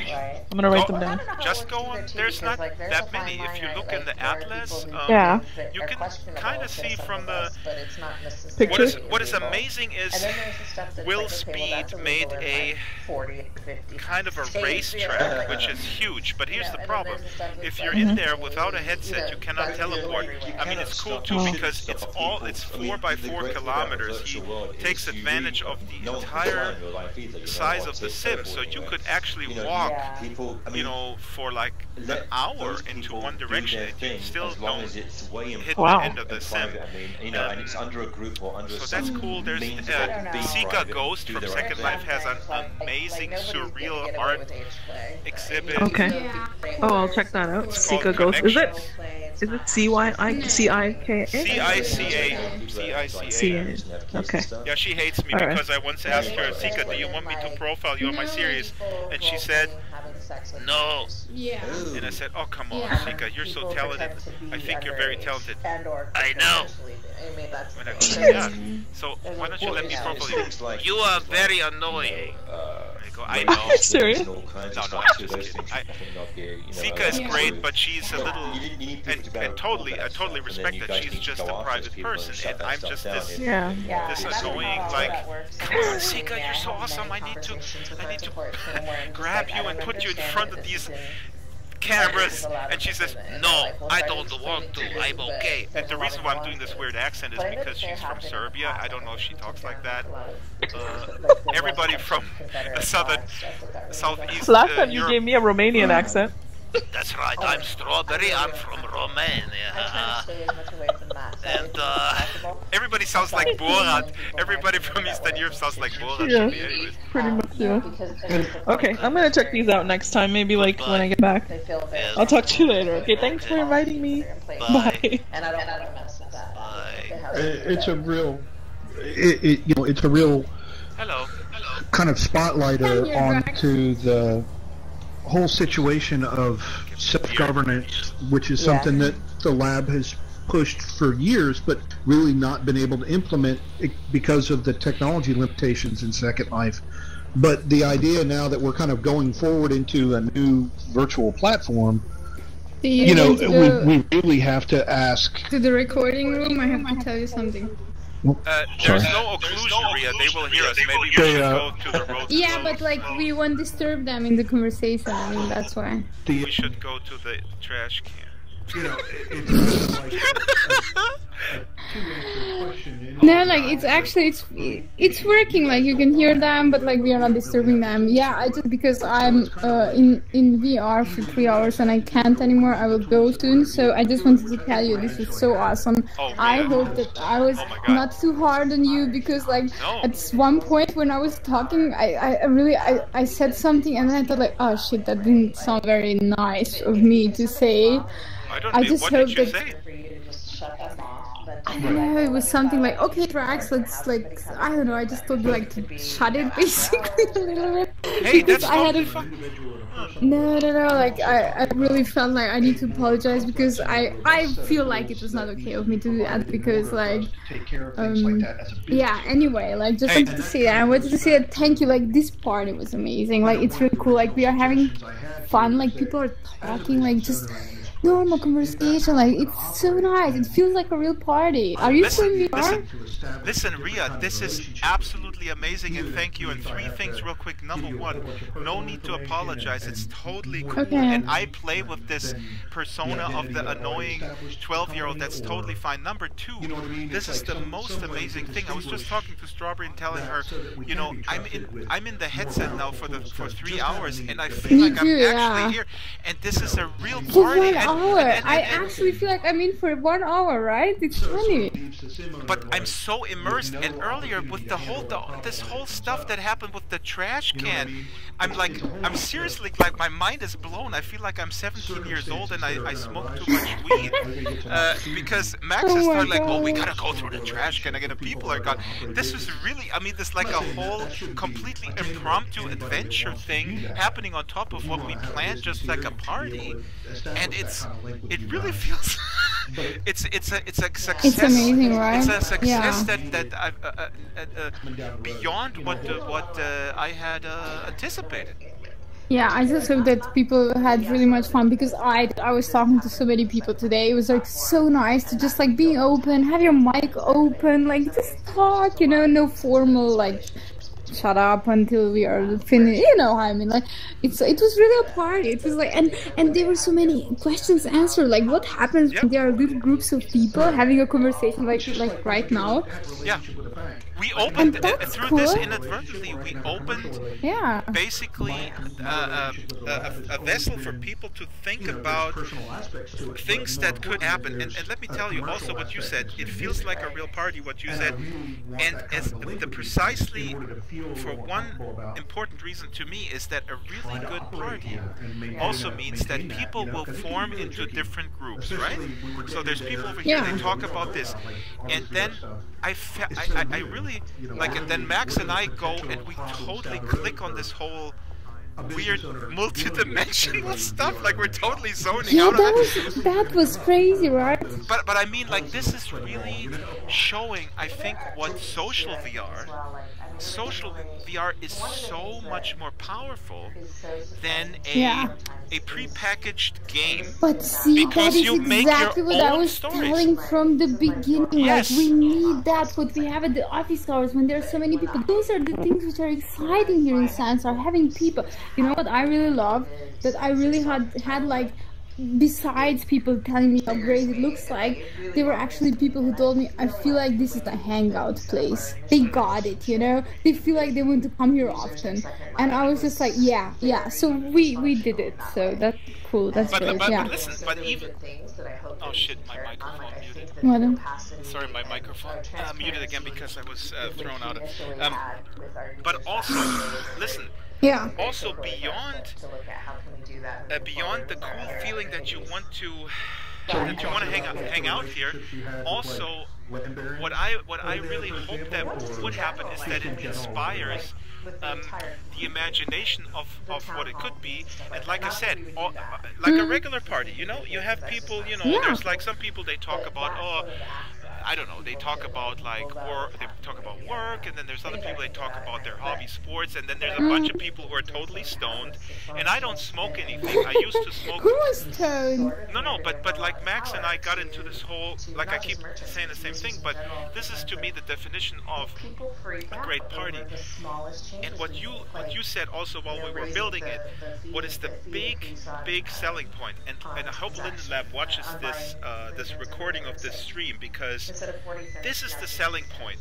The selling point of Sansar, just like Second Life versus a game, is that it inspires the imagination. It's not spoon-fed entertainment that comes from the top. We make our own world by living in it. Yeah, and that's what we do. Like just right now, like we are having a party, we're having a blast. Like it really feels like I'm standing there in the kitchen with Max, Laws, and Jen, and we're just like, going at it. My parents and they're arguing. No, in your improvised kitchen. So okay, let's go back there. I can stay in VR for maybe 5 minutes, but that's it. I will have to say goodbye. I can't, like, and I'm standing and I'm drinking wine in my first glass. I'm gonna stay in more because look at this place. It's totally trash. I think that's one of the things. We're gonna have some cleaning to do tomorrow. Somebody needs to clean, or somebody needs to go through the trash can. See, but this is so funny to me because this is like totally weird coincidence. Wait, come in, because like, it really bothers when you like. Yeah, this is gonna be so much better with audio occlusion when the walls actually really dampen sound. That's gonna be amazing. The realism is gonna be nuts. But what I'm saying, that's why I'm still keep talking about. This is what I'm so excited about because this is stuff you don't plan. And and I thought like, oh my God, Drax, nobody crashed. We didn't crash the shit, and people are throwing stuff and like so many little small. Did they take the like beer cap? They're like little beer caps. Dynamic laying there, like, and you know, usually when there's like, small stuff, it was crashing people, but like nothing was crashing. That's like great. Like, we should maybe actually. Oh shit! Did you actually look in the lists, like without VR, of the people who are here? I forgot to do that. You can do it. I'll do it and take a screenshot because you have to do it. Shit, I should have put another script in there. It's only me that can access it, and once I log out, it's gone. But so can you see who was here? No, today? Let me see. I'll go in right now. No, don't. But like, you have the script in, so that means you can, because that's great. I would like to see the list because that's like cool. I have a feeling like everybody who I know was here, but at some point there was so many people that I thought like maybe somebody who and like you didn't introduce me to Strawberry, but that's okay. We'll do it another time. I'm sorry. Yeah. No. It's like it's okay. I understand, sir. I came and I say like nice to meet you, and you guys went off, so it's okay. It's no problem. I'm Next time, I'm just too drunk. I forgot about all this stuff. No, it's okay. It's okay, but I was excited to see her here. Like, it was like, wow, great, she showed up, you know, because like I don't see her in Slack anymore. She just said hi one time and that was it. So. Wait, I'm gonna take a screenshot. We have 24 Drax, people. Tomorrow, and like, you know what? I hope that you won't kill me, but I don't think I can do the freebies today. I don't think people will mind if I do that tomorrow. No, don't worry about this at all. If we do it during the course of tomorrow, that's fine. Yeah, okay. Here, check in the local chat. It will still be, yeah. And they take good care of this. Check in the local but I have to go out of VR for that, right? Then don't do that. I'll put that in Slack. Wait. Yeah, right. Like you don't have to do it now. Like, okay, let's go there and there'll be party poopers because I have to say goodbye. I just can't anymore. Yeah. I'm gonna throw up if I stay in VR. I have it all on the stream. I usually don't stand in VR, so I have motion sickness, and I had 3 glasses of wine. So I have one bottle of Reichsenet. What is that? Oh, that's like sparkling wine, no champagne. You had sect? You know what I mean? Sect, yeah. But it's cheap. It's like $3.99. Who cares? Like, gross. Oh God, and I'm recording all this. Oh my God, we're gonna look back on this. This is really the inception. And I was talking to Maxwell about. Oh, I love that. We will have this record for our children and grandchildren when they have all like. I love that. None of them are with the company anymore, and so nobody takes care of that. And I'm like, you know, we need to have the ability of not just. But I keep going back to the thing because the complete coincidence that we discovered this parallel universe. I'm such a science fiction fanatic, and Max was. And that we could both be, but that we could both be in your account and working and everything was saved correctly. Yeah, but also but the main thing was when we. I know. Going, yeah, I know. Yeah, I know. Yeah. This is blowing my mind. I know. I mean, obviously, I want God. And Jen is here with us. Jen is not leaving. I used to having them in SL. But you know, do we want to have a creator of an experience? What level of power will they have? Like, can they just tell everybody, "Hey, meet that asshole," or will they Oops, excuse me. Fuck, are you like telling inside like secrets and I just roadmaps? That's right, Jess. No. We were just talking about sort of like just discussing in a general fashion the idea of self-governance versus like being governed by an entity. So being able to easily deal with somebody who shows up. Let's say somebody showed up at this party and started causing problems. That's why Dutchie didn't want to show up at first. I actually thought about that. What do we do if somebody like comes here and trolls? Was she afraid people were going to harass her? Because I think people probably forgotten about all that by now, right? Like it's. Well, she sent a message to Drax. It's the internet. She's a little bit uncomfortable coming because, like, she said she sent a message to you, right? Dutchie, yes, but she came. To me? Who you mean? Yeah, Dutchie. But, I'm actually happy that she did show up because, like, she told me that she's going to, like, come for me and stuff, like, so, yeah, that was nice. I can understand why she feels a little uncomfortable. But listen, at one point the CEO said if she doesn't like it, she can take a freaking hike. I feel a little uncomfortable too. That way. He did not say it. Yeah, that he did not say it that way. Basically, okay. Let's not mince words. What did he say? He said if she didn't like it, she could leave. She could pack up her stuff and leave. Somebody That's exactly what he said. Quiet, let's she said, why can't we have it like in Second Life? One at a time. Then he wrote like something along the lines like, well, like if you like it so much, like you could do that in Second Life, right? He wrote this somewhere like that, right? Yeah, it was basically like maybe Sansar isn't for everybody yet. Sure. Yeah, it didn't sound and Second Life is still there. Yeah. And I'm just going based on what I was told about the incident and what I read in the Slack channel right there in front of me. But the point still is, I understand why she's a little apprehensive about coming here. She hasn't had necessarily the best treatment. It seems that she was harassed by someone by email. I want to say in High Fidelity that I criticize a lot and we criticized earlier. They have this personal bubble thing, which is interesting. You can put a bubble around yourself and then people cannot... It's basically you're blocking these other people. Oh, yeah, I did that. Yeah. Yeah, but I'm not sure if that's the solution. Really, I mean, this is going to be a potential big issue for... Wait, somebody harassed her... Somebody from Sansar harassed her in email? That's what Dutchie said, yeah. She said that... And that was a surprise to me. She said to me... Yeah, she said it to me too, yeah. I was surprised. But like another user? Yes. Yeah, users in general, yeah. But like, I was actually... I understand her point very well. Harassed her about what though? I'm so confused. Because, you know, I know she didn't specify. I met her in Sansar in Skype and Sansar, and we were talking one-on-one, and then I realized that when she writes things, she comes off as very like aggressive and protective, and she's actually not like that in real. You know, when you actually talk to her.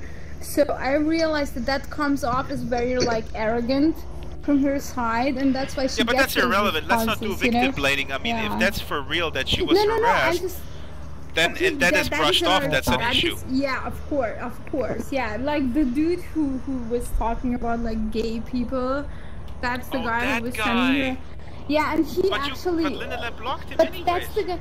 Yeah, but that's the guy who she blocked him in Second Life, and he now started then to send her messages in Sansar. Yeah, so like I totally was like, I can totally understand it. But it's how like, did he get into Sansar? Because she told me that everybody can get into Sansar. That's just factually not true. And then she said she changed her name and her logo, like her picture, profile picture and everything, so that guy would like, and she didn't write anything so that guy would leave her alone. So like, here's that's the thing. Terrible. A lot of people, I've had people say to me, are you still streaming, Drax? Because it's unlisted, and I'll just record it for archival purposes. Because we don't know who else watching that, and I don't want to offend anybody. I've heard reporters say that before. But I'm just saying that. Check him, see if he's wired. It's written on the wall, Max. Like it's written there. It's 5 people watching, and I posted it on the. So everybody that is in the Sansar Slack has the link. Nobody else does. Wow, what have we been talking about? So, how about those Mets? Isn't the weather nice? Did you see Metallica play on Howard Stern at 6 in the morning? They're like over 50 and they played 5 songs. Oh my god. Are you on there right now? Is there nobody there? There's 5 people watching. It's Ryan Schultz, Silas Merlin, Abby. Hi Ryan. Hi Silas. Hi Augustine. So we can talk freely. Jason, Björn, Ebbe. Hi Jason. See, Jen, you thought like you're going to a cool like party, but no, it's like surveillance 101. Actually, Ebby's got a feed of the audio going to his phone in his car, and he's driving down the highway right now, going, "Son of a bitch!" Yeah. He has 24/7 band. He's just like banning everyone. Lost, a goner, Draxtor. He's like banging his hand on the dashboard on the ceiling. Motherfucker, Jen! I told you. I'll be Skype tomorrow. Like, I can't log into my account. Is that what I said? Is that what I said? Really? Hey, it's not a real he's like flaming his It hand. gets banned, right?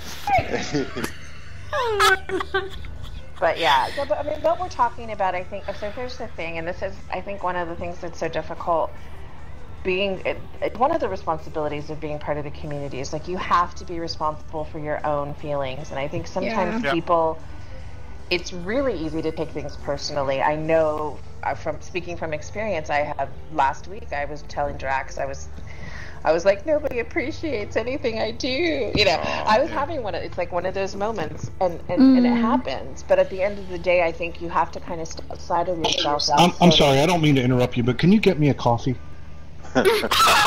Yeah, wait. Oh my god. You mean like that? Oh man, I'm sorry. You know I'm playing with you. Should I pour it into you? Like, do you want to make more photos? Like, I was feeling lost before, so... Jen, I'm seriously just messing with you. Please continue. I want to hear Jen. I want to hear Jen continue, but I gotta say, there's this meme on Twitter with all these like dudes on some sort of bachelor party. They all have shirts that say, "Oh, honey, I'm sorry about your feelings. Now make me a fucking sandwich." That's awful. That's alright. Make me a sandwich. So yeah, I think that. You know, I spent a lot of time talking to Dutchie outside of the view. I felt horrible for her that she felt kind of outed in that situation, and I had I still have no ill will, and I would be really excited to see her come back and create stuff. And honestly, if people gave her shit, here's the part, and you know, a lot of people come to me, and after you guys talk to other people and say, man, you're letting all of these riffraff in, da-da-da-da, but then when it comes down to us saying, okay, well, can you give us specific names and situations, a lot of times, and I'm not saying always, but a lot of times we never hear back. So, like, I didn't realize, I had heard a little bit of this, person that created an account and was harassing Dutchie, I think very kind of in mention, but I never actually found out who they were. But it's the same guy with the painting that Armami. I think he was dealt with because he was a guy who was ripping stuff off, so maybe that solved itself. No, I think that was somebody else. The ripping guy was kind. He's so for me.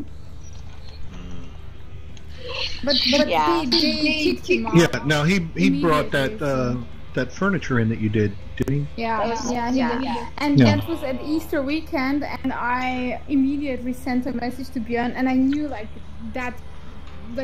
he is on holiday. Like, people probably, it was Sunday and it was Easter Sunday, but I sent him a message, and when he got on, he was like, okay, we are on to it, no problem, we will take care of it. And like they did, like next day the dude was gone. So but I think we'll be adding the response has been really quick. I think we'll have more everything like that. We'll add more and more tools for you guys to do that. Yeah, I mean, I think what Jen's pointing out is to differentiate between people who... Don't forget the free account. Sorry. Oh my god, it's so fun here. That's a good point, Lois, but I guess we don't know if the free account has a feature of just banning people from your experience. I mean, I think that should be okay. Come back in desktop. I'll be calling Jason on his phone. Yeah. I mean, I don't know the details of that. I would hope. I don't know. This is just the first pass at them. I don't know the details, but I imagine that we wouldn't charge for things like being able to meet people. Like that should be. 3 hours. What do they call that? That should be part of the Constitution. Yeah. Get out. Get your right. Yeah, come back in desktop. That's what I was saying. Yeah, please come back. But then I have you guys on my speakers. And I have to mute. Okay. I would just do that. I would try. Somebody's breathing real heavy. Yeah. Hold on. That's Drac. Hold on. Okay. Hold on. Ebbe? Yeah. Yeah, I know she's talking. Yeah, Ebbe, I know. Right. I know. She's spilling all the secrets. I know. Yeah. No, that's okay. I'm just. Shut up. You want me to tell her I'm just gonna go for a smoke really quick, so I'll be back in 5 minutes. Don't go away, okay? Alright, you. I need somebody to come make me a sandwich. I'll make you one. Oh, well, that was echoed. It's gonna take you a long way. Yeah, give me 6 hours. Give me 6 hours. To drive up there, yeah. I'm actually gonna. You just said that like you had a collar on. Yeah, I know, right? It was super. What? Jen, I want to say something real quick. I want to congratulate you and the team for a really solid job. You are part of this team, and I mean, I appreciate your work in all these worlds. But I said it earlier, but I cannot emphasize this enough. I was a little skeptical about the direction Sansar was going, but it is such a solid world-building tool that I can see the future now that I've really worked on it. Is that Ria's headset causing that? You guys hear that static? That's Law's going into his kitchen. No, Laws Laws is actually a lizard person. Now we know. Is that the sound the lizard? He's the Republicans? Yeah, you look at this shirt, dude. Are you blind? But seriously, in one sentence, awesome job. Jen, as a representative of Little Lab, awesome job. I've been in the headset for over 3 hours now. It is incredible. Awesome. Yeah, I missed all that. Sorry. Yeah, mine. I don't even. I have a wireless headset, and I basically walk out of my room, and it starts making those funny noises. I did turn it off because I heard you guys talking about it, and I'm sorry. And Max, I was right. I was actually making coffee. It only happens when you go in the kitchen and get something. I was like, he must have gone in the kitchen. It's a different kitchen. That's what's so weird about this. Yeah. All kitchens are the same kitchen. Wouldn't that be an interesting? It's like every time you went to the kitchen, everybody in the world who was going to their kitchen was in that. It would be weird. You're just like, hey, what's up? I want a refrigerator like a TARDIS, where it's bigger on the inside. Oh my god! I want a kitchen. I want a fridge that's the reverse of that because I have nothing in my fridge. There's a Republican coming upstairs. I just saw him. Yeah, who's upstairs? It's probably Come down to the basement. It's safe, I promise. Come. It's Garth. Garth, the pizza's almost done. It's almost done. Hello. Thanks for coming to my basement. Don't mind my parents arguing in the kitchen.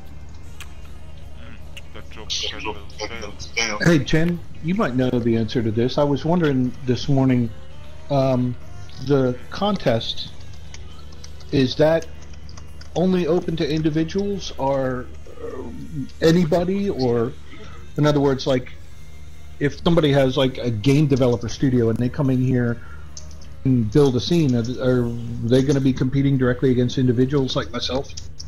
How's that working out?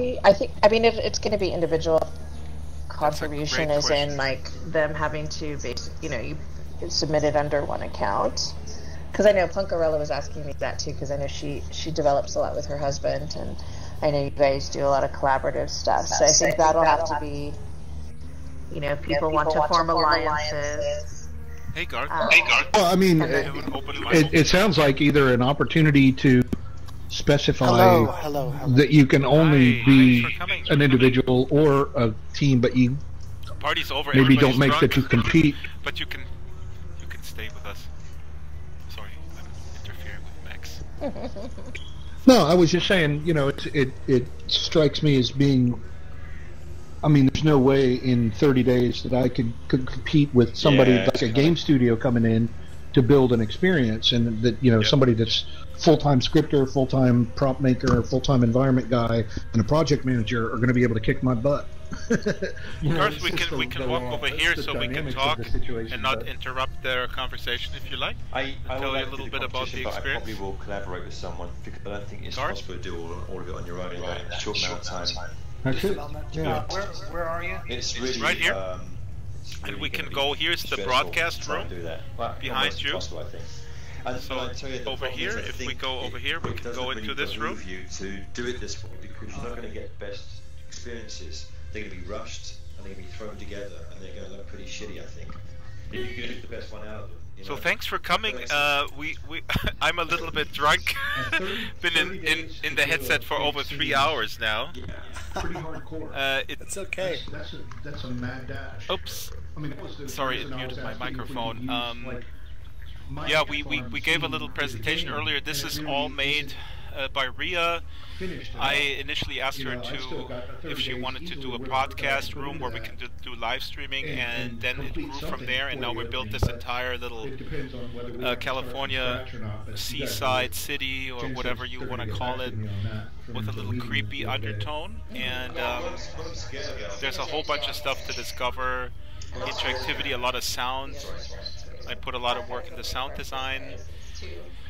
And it'll grow from here. I mean, depending on the features that Linden Lab adds. And it's been a great party. We discovered multidimensional dimensions. We discovered instancing by accident.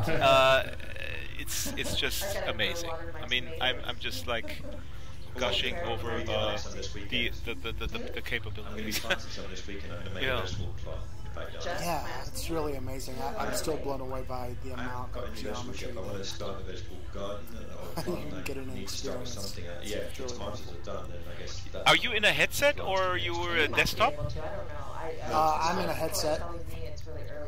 If you discover later when it's quiet, go in the different rooms and listen closely to the doors of the other houses. So I was trying to play with audio zones and with audio materials a lot, and we don't have occlusion yet. That means like we're in this room and obviously we're hearing the voices outside of this room a lot louder than we normally would because the absorption properties are not happening yet, but that's coming very soon, I've been told. So in the future we could go in this room and it would be extremely quiet and we would hear the other voices outside muffled, and but there's a lot of Easter eggs that Ria put in visually, and orally I put in a lot of Easter eggs, and so it's kind of a proof of concept in that sense that, like, you know,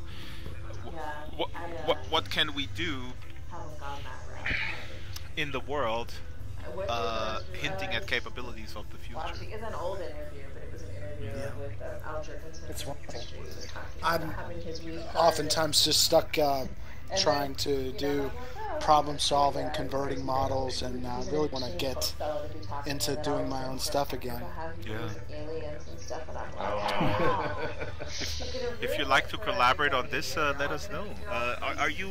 How comfortable are you in the headset? That's something I asked everyone. Can you be in a headset longer than an hour? I mean, I realize that an hour is like for me absolute maximum because it's just not comfortable, especially when it's really warm. I'm not in my. You mean in VR? Yes. Okay, I'm not wearing the VR. Oh. I just opened my laptop. I'm at home. Is it performing okay on a laptop? It's like it's my work machine. And coil springs, and that is pretty cool. It's like the big and tall executive chair. It's doing fine. And I'm running through the Studio Max in the background. Oh my God! Yeah, I mean, that's amazing. I mean, it's such solid. It's a solid piece of software, and but if you try this with a headset and you go around, I mean, I was skeptical about the adoption of headsets because of the price and other things, but I think if you if people try it with a headset, the immersion factor is just insane. And earlier we had over 20 people. It just feels like a real party. And we were saying, it's amazing. I mean, it really feels like a party. People were going outside, and there was people just wandering down the road. You can wander down the road, I think, about 2 kilometers down the road, and then there's a road closed side. You can go past that. So the possibilities with that kind of size, also, I guess, is amazing, right? Yeah, I know. It's great. The potential to counter the isolation we're experiencing in our culture is great because people can get in that kind of mental internet mode and then go out and socialize. Your word in God's ear. That's been my mantra about Second Life. That it really teaches us to overcome isolation and then maybe learn from that and then go out and but sometimes the reality looks a little bleak. That people are actually not taking advantage of that. Yeah, people they watch television every day, and their life doesn't look like the television looks, and they go out into the world and they're like, oh my God, you know, I don't have this kind of car, I don't have this kind of clothes, I don't have this kind of house. Yeah. You know what I'm talking about? It's terrible. Yep. I was in China for 8 years, and it was culture shock coming back. What do you think about China, though? Isn't China, I've never been to China, but isn't China in a way, the turbo-type capitalism, they call it turbo capitalism in Europe, in a critical sense. Isn't China adopting and kind of accelerating even what the madness, the American version of this type of madness? Well, China is really big, and in the cities, yes, it's true. They're even more capitalist than Americans, and people are very rich and very miserable. There's a lot of social pressure to have the right kind of car and the right kind of clothes and all this stuff. And yeah, I met a lot of people who are like millionaires who are just in psychological agony. Because consumerism, you know, it's a state of imbalance. And there's never an end point to it. Yeah. I think that is probably. I mean, I guess. I mean, it's interesting what you said. I just wanted to kind of define capitalism as in the sense that it's important to define yourself over the acquisition and display of goods, and you kind of hinted at that in China they're adopting it, they're ready to adopt it, and they're buying into the system, but then they're as miserable as we are in many ways, and even more so, maybe. Yeah, it's very true. The people get married, they never see each other, they're constantly I knew a lot of families that they're so involved in the money making thing that they got to get up in the morning, look at their currency trading, and they've got several restaurants, and they've got this diverse portfolio, they've got real estate, and they're just in this mad rush. And holidays become sort of like the holidays, you know, are turned into a consumer function sort of thing. So it's all this rigid stage performance stuff. It's stage performance. This is very well said. So it also, there's a lot of pressure to have these few days run extremely smoothly. So a lot of planning, I would say, goes into these the holidays and the vacation time, and if that doesn't perform right, then that's even more depressing than trying to get off the treadmill for a couple days. Right. Yeah, but it's for people in the countryside, it's something different. You know, it's a whole different scenario. They generally have violated the one-child policy. Everybody, I mean, in the cities, people were more constrained to it, but the countryside. You know, farmers. You mean like it wasn't really enforced also in the countryside? Think about it. How are you going to enforce that? Yeah, I was just wondering, how do you actually enforce it? I mean, it's like a little van driving around. Like, hey, what's happening with you guys? There's too many bees running around. That's not okay. The only thing they can do, I mean, at the countryside, they put family planning signs up on the sides of buildings. And you don't get like that's what real life is. You get a car when you're born that's called a huko, which is in your locality, countrywide. There's going to be funding for your family unit for all kinds of things. And if you violate, if you have more than one kid, you're not going to get the elementary school. You're not going to get the high school. You're not going to get all the kind of public things you have access to with your one child. You're not going to get to the other children. So they send the girls to be prostitutes in the cities. Oh wow!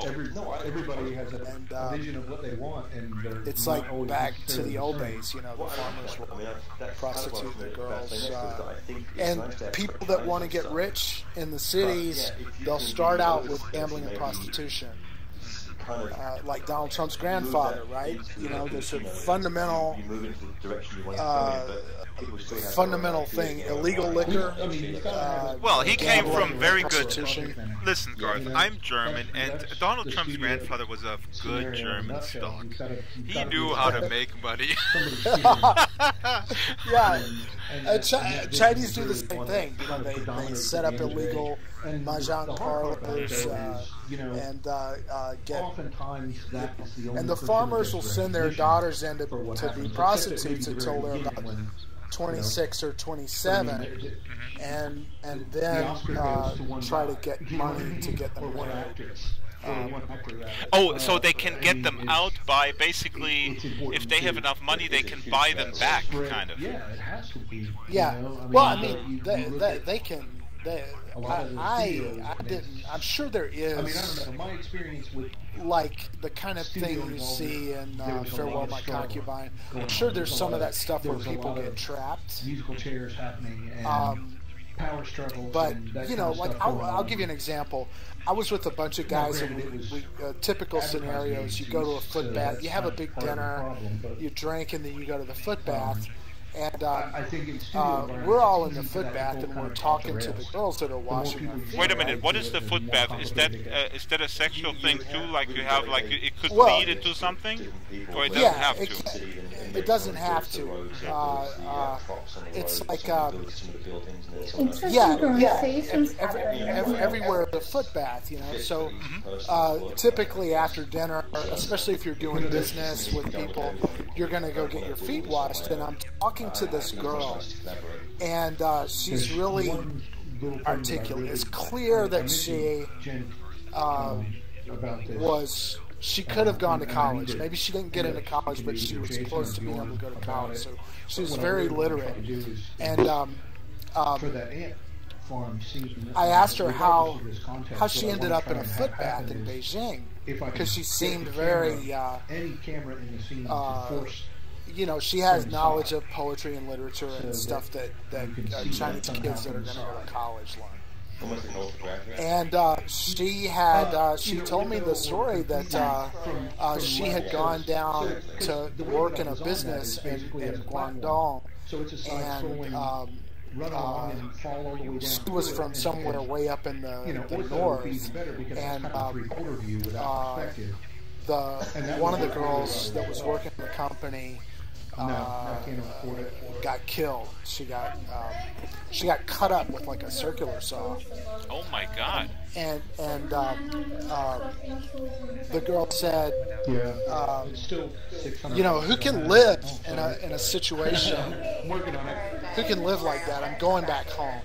You know, so she was traveling across the country, and it's easy to get a job in a foot bath. So you just go to a foot bath and you earn enough money for the next long distance bus ticket. You know, go back home. So I got the impression that people are fairly free to move. There was a relaxation of well, generally you're not supposed to be somewhere that you weren't born there. Yeah. So if the police do grab you, they can. It's like deportation. You know, it's like if you don't have a Beijing hukou, you should not be working in a foot bath in Beijing. But where do they put you then? I mean, they put you in jail and then kind of find out that you're from the countryside, and then they kind of quote unquote deport you back there. Right, exactly. Send you back home. Okay. Quick question. Now, I mean, what is in your sense, the ability to move up the ladder? Because it's interesting. You know, I'm from Germany. I grew up in Western Germany when the country was still divided, and it was always the on the other side of the wall. Max, close your mic. We're having an awesome discussion. Stay here. My question would be, in your sense, Garth, the upward mobility, if you adhere to the one-child policy for people from the countryside, is that a real thing that you can actually, like that kid gets actually, you know, basic good schooling, and also that the upward mobility, at least in theory, is kind of workable, or is that also just a lie?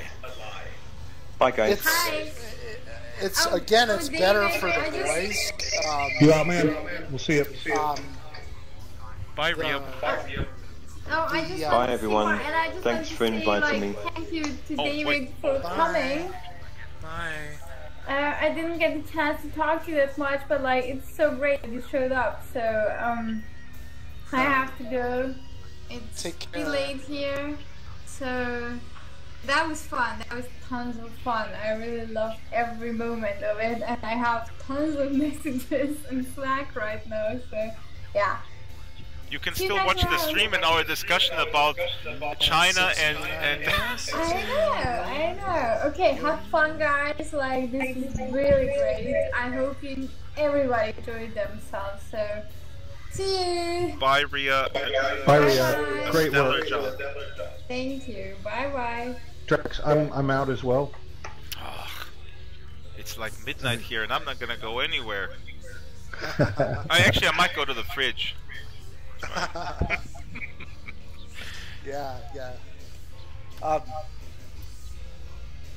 Kids, boys in China. Somebody's mic is open. Max? Sorry. Oh, I'm out. Yeah, you guys take care. But Max, thank you so much for coming. And seriously, by the way, the video is coming out Wednesday, Thursday, Friday is the last word from Pete. And like I told you, I'm sorry because it's out of my jurisdiction when these videos are being released. And let me tell you, I'm as upset as everybody else that it took that long. But you know, it'll come out. That's fine. It wasn't that big of a problem one way or the other. But it'll be nice to see it out finally. No worries. If we want to pursue an SL video, we have to let's talk and set a date. But you know that I'm kind of a Nazi type director. It's brutal. If you embark on that journey of an SL video, it's there's no sleeping until 10. I've never had any problems filming or doing casts with you. We've been doing it for years. You're harder on yourself than you should be when it comes to that. You're not that difficult to work with at all. Thank you.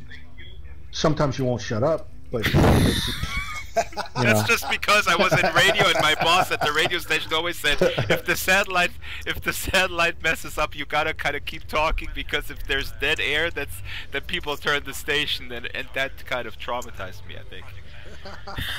So it's like, dead air is bad, silence is bad.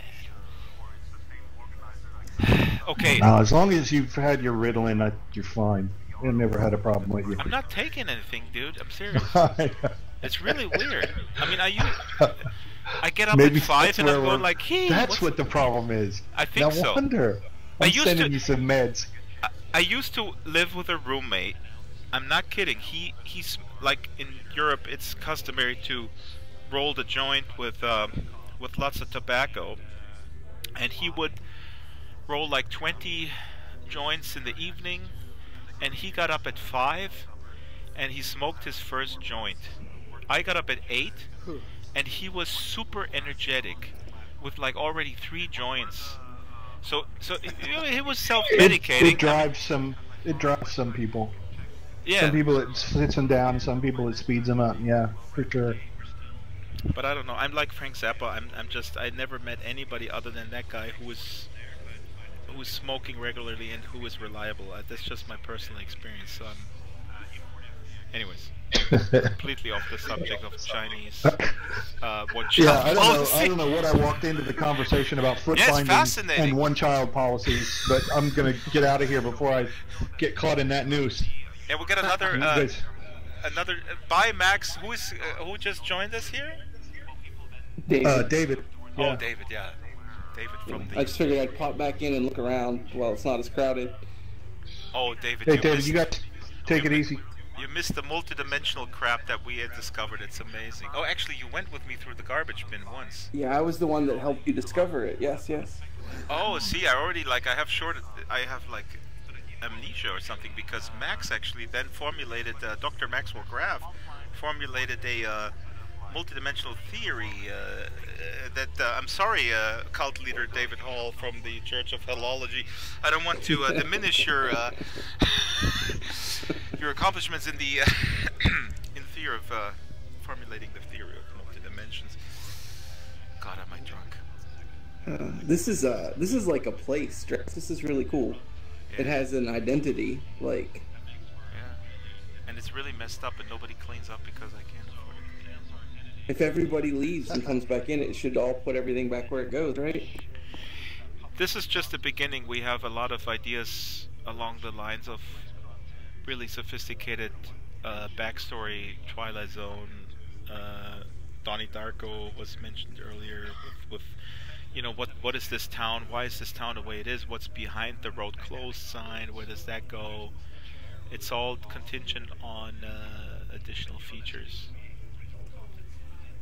But okay, so Garth was talking about completely fascinating subject about the one-shot policy, and you were basically saying that the boys have more opportunities, like where we kind of veered off. Yeah, the girls, as I said, well, I mean, a family will typically have 5 instead of 12. Mm-hmm. You know, in the old society, the farmers would just keep having kids like crazy. You know, like how many? Like 12 kids? Yeah, like before the communists came in. Well, actually, even under Mao. Mao had a slogan, "We'll drown the enemy in a sea of Chinese blood." So even as late as the Cultural Revolution, he was encouraging people to have as many kids as possible. It was Deng Xiaoping who said, you know, if we're going to see any economic development, we're going to have to curtail the population growth. But that translated into people having, on the average, 3 kids in the countryside. And like I said, they'll send the girls into the city to try and float on their own and maybe send some money back home until they're about 26 or 27. When they're 28, it's almost like over. You know, it's in terms of marriageability. Chinese people are like they're really scared of birth defects, and they're basically, you know, once you're 30, you're not marriageable anymore. You know, so there's a mad rush if you have some girls to get them married to somebody in the PLA or something. I met a girl in Tibet who was kind of nice, who was from Vive. I don't know if you've heard of. Probably don't know any famous Chinese names. Nothing. Yeah, there was a poet whose name was Lee, and this girl in Tibet. I met her in Tibet, and she was working at a hotel, a military hotel, and then she was from Levi's hometown, and I got to go visit her in Sichuan, and her dad was like, he was like really treated me like a king. He was like, can we marry this girl to the foreigner? That could be really. So is that? But so the foreigner is in general a big catch. Yeah, if you can get him back, it's like 6-1 the currency exchange. So he's thinking, take the girl back to America. Yeah. Take the girl back to America, and every dollar you earn is like $6. And have you ever studied personality disorders like narcissism? Well, I actually did my civil service in Germany when I was 19 in a psychiatric hospital, and I always wanted to pursue that professionally, but then I was doing 1.5 years in that psychiatric hospital when we had a draft and social service, and then I figured, no, I can't do it. So I'm familiar with the basic. In psychoanalytic theory, they theorize that in early childhood, overpraising a child beyond what the child's real abilities are, or extremely abusive criticism, constantly treating the child less than what they are, can lead to narcissistic personality disorder. Yeah, where the child's personality really stops developing at some stage, and there's just a shell or a mask. Well, both of these factors happen with the Chinese kids. In private, the parents can be extremely abusive about, the whole family is depending on you, you got to do better. But in the public, a constant going, this is the new Einstein, the great genius, or something like that. So you get this, and a lack of boundaries. The father going, well, you're an extension of me. I brought you into the world. I can take you out of it. You're my child. I can kill you. You do what I tell you to do. Right? That's also Confucianism. So, actually, if you take somebody that's having problems to a hospital in China and have them talk to a doctor, and they've got these kind of boundary problems with their parents, they're not going to say they have a problem. They're going to say you're perfectly normal. Yeah. You are. That's amazing. That's really amazing that culturally the definition of psychological disorders can completely vary. I remember I read an article a long time ago about an Indian psychiatrist who says, in the Western world, if you go to me and you say you see people floating around that tell you to do certain things, you will have you're in a psychotic state. And in India, you go you're kind of enlightened, and we gotta sort of you see the holy people floating around. That's awesome. Right. And actually today we go oh, you have an augmented reality contact lenses on. Right. I really was a great admirer of Milton Erickson's method of dealing with those kind of people with hallucination problems. I don't know if you're familiar with him. He was a guy. He was the greatest hypnotist that was a psychoanalyst. Milton Erickson. And he, when he had somebody, there's a famous situation with a secretary who saw naked people following her around.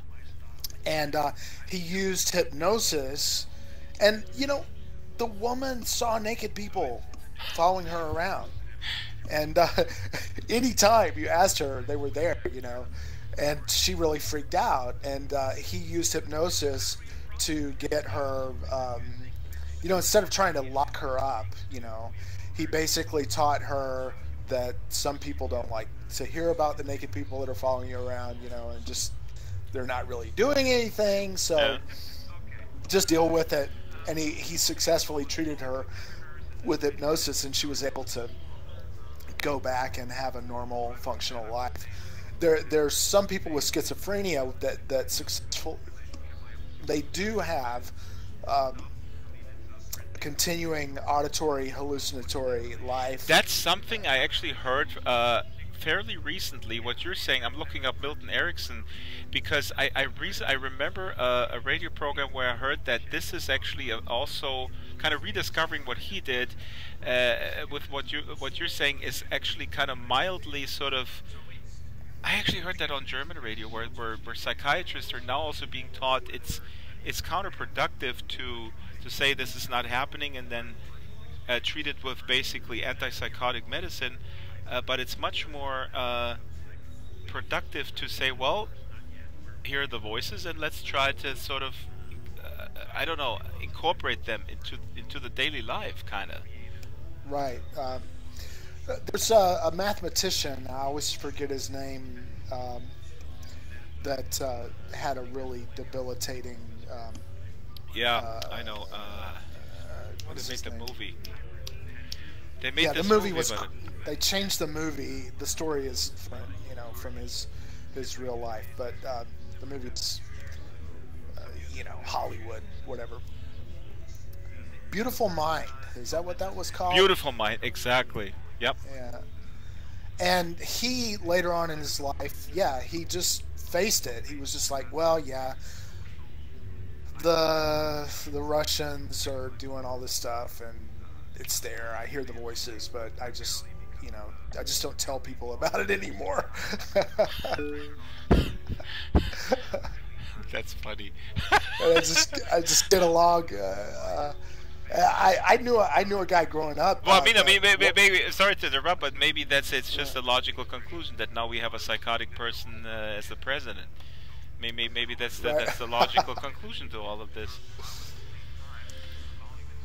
Yeah, I think some people. Well, there's a book I think called "Psychotics Among Us" that now that they're looking at brains more, they have much better ways to look into the brain and see the characteristics of psychotic brains. There was somebody that wrote a book. Actually, there are a lot of people that are psychopaths. I think the book is called "Psychopaths Among Us," and they just know there's some psychopaths that adjust well and know how to conduct themselves so that you don't find out that they're psychopathic, but they are.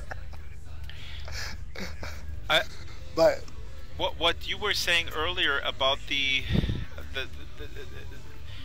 this makes total sense to me when you described like Chinese, when you grow up in that society and you have this complete disparity between the public praising and then the private sort of shaming, and then you kind of grow up like really disturbed, and then create a real weird unbalanced sense of self. What occurs to me, and I personally, I'm not set on, I don't know what the answer is, but I realized that to me personally, there is a real journey between when I worked at the mental institution. I believed, when I was in my 20s, I believed that everything was nurture. And now, with all the brain imaging, I don't know, maybe everything is nature. I don't know. Yeah.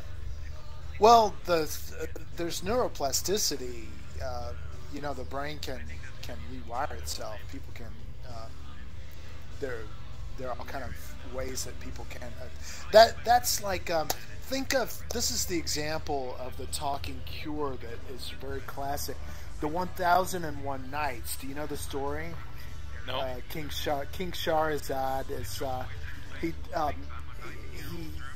discovers his wife with a slave, and he kills the slave and he kills his wife, and he goes to visit his brother. King Shahryar, I think, goes to Shahrazad, and in the course of staying with this brother, the king, he discovers that his brother's wife is also unfaithful, and that king kills, when he discovered that, he kills his wife and the slave that she's got an affair with, and they run off and they decide that they're never going to go back to their kingdoms until they find someone who's worse off than they are. They're on a beach one day, and a genie comes out of the ocean, and he opens up a casket on his head, and he has this beautiful woman in there, and he took her away on her bride night, and she. This is such a classic story. I'm sorry. I thought you would have known it. But anyway, I remember it very darkly. But I see, now I put you on the spot. You gotta recount it. The genie goes to sleep, and the girl discovers that these guys have climbed up the tree, and she orders them down. She says, "If you don't come down, I'm gonna wake my husband, this Ifrit. You know, he's gonna tear you to pieces." So she rapes the both of them and takes their seal rings. And she says, "I have, you know, this filthy Ifrit, you know, stole me from my husband on my bride night, and I vowed that I would be unfaithful, you know, with as many men as possible." And she has this big ring with all the rings of all the men that she's raped. And so King Shah, they go, "Oh, this guy is definitely worse off than us," and they both go back home. And King Shahrazad, he just gets married every night to a virgin and then has her beheaded in the morning. Right? So basically what happens is when all the virgins have been killed, his vizier at the last, his daughter comes and she begins to tell him stories. Right? So she talks to him, and she tells him stories that are episodic, that last for about 3 years. And in the course of that time, she has several children. And when she's finally done, she's like, "Well, I've told all the stories I know, so tomorrow I guess you can chop off my head," right? And King is like, I discovered that you were really good a long time ago, and listening to you like this has changed me, and I'm no longer the person that I was, and I'm not going to behead you. And then they live happily ever after. Now that's the 1001 Nights of Scheherazade, which is it's become it's a place where all this Arabic literature from about the 10th century to maybe the 18th century, a lot of tales were compiled in that story. But the point is that the guy was crazy. He went crazy, and he started killing all these people. And this woman came along, and she talked to him, and after 3 years of talking, he changed. He became a different person, and he was cured. So, in other words, if a woman calmly talks to you for 3 years, it's better than antipsychotic medication. Yeah, well, the whole thing. What is the guy Kirkbride? Do you remember that guy? He was like the problem with these people going crazy in Western society. It's that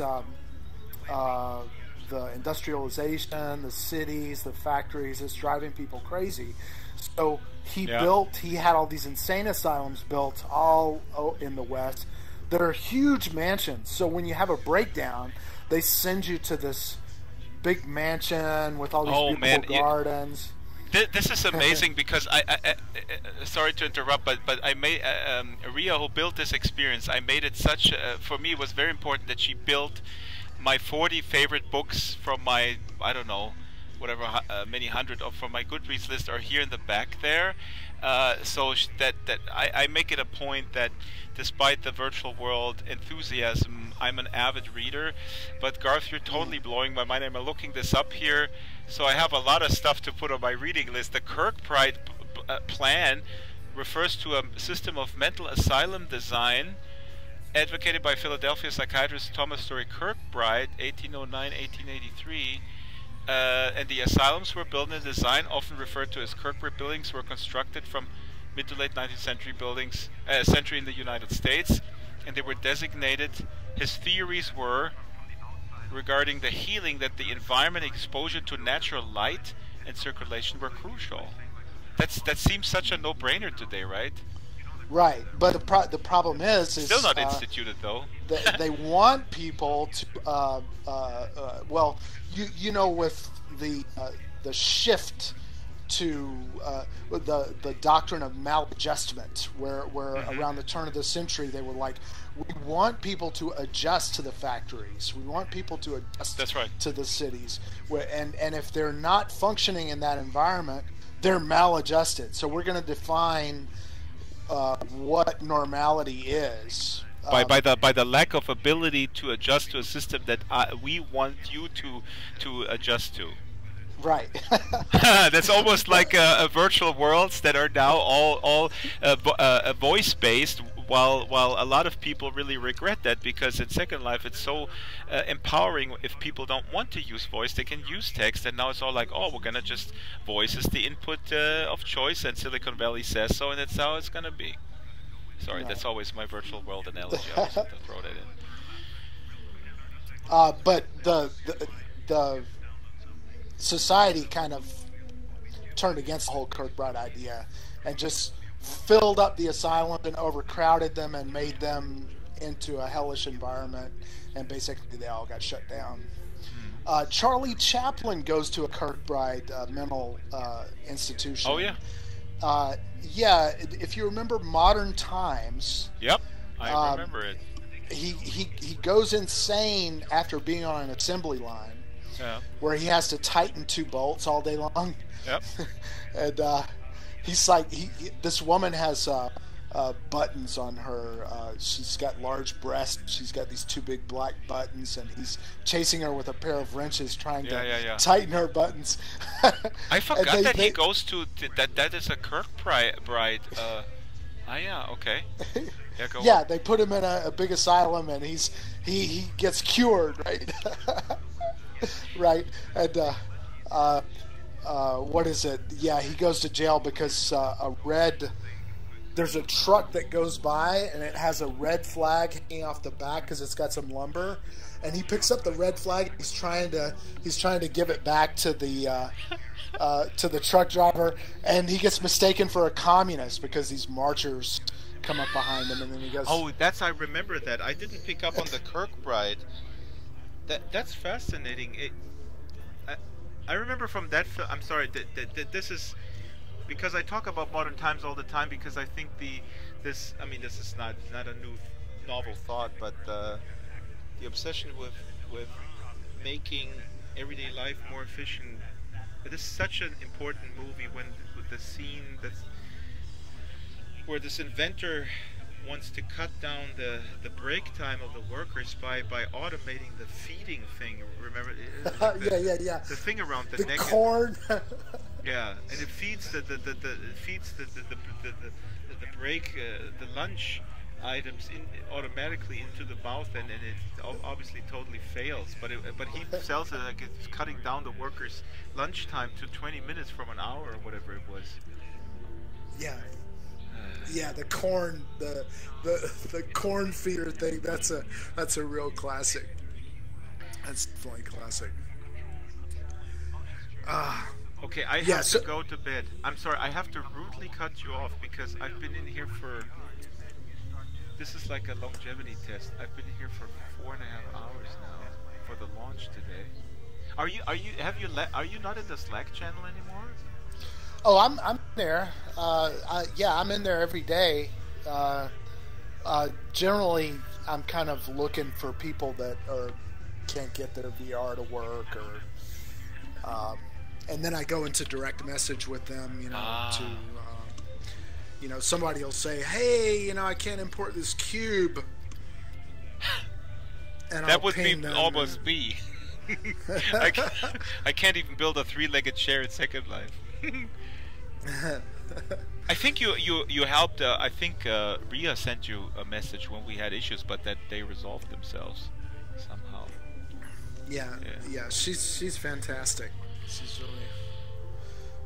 really, really amazing. So have a good night, and we'll get a chance to talk again. David, this was an absolute pleasure. I mean, this for me is so amazing, because now also that you came in sort of at the tail end, this is in a weird way mirroring my real life sort of party, almost like a trajectory, if you will. Right. It's like, oh, there's all the hustle and bustle and people coming in and welcome to come, and then you kind of separate in groups, and then at the end you have really profound conversations, and so it's like I don't want to call it proof of concept, but it's really proof of concept. Well, yeah, I mean the immersion is so, and Ria said the same thing. She said, I mean, this is. This we talked about earlier. This shows what social VR has to offer vis-a-vis a polished AAA gaming experience, and that needs to be communicated to the outside world. That places that we build ourselves, where we overcome boundaries, where we overcome boundaries, and where we socialize, and then create our own stories, are ultimately much more satisfying than top-down experiences that may be compelling and entertaining, but ultimately not satisfying in a long-term sense. Exactly. Shit, exactly. I just wrote the marketing manifesto for social VR and I didn't even record it. Fuck. Sorry. All right, David. Absolute pleasure to meet you. Yeah, have a look at Kirkbride. And Kirkbride, I have all the tabs open here. Kirkbride, I have to get 1001 Nights. I don't have it in my bookshelf. That's really embarrassing, but it's good that I have to get it now. And yeah, it's like the first psychoanalytic session. You know, the guy goes and he lays down on the couch, and the shrink talks to him. And he stops killing people. It might not work with the.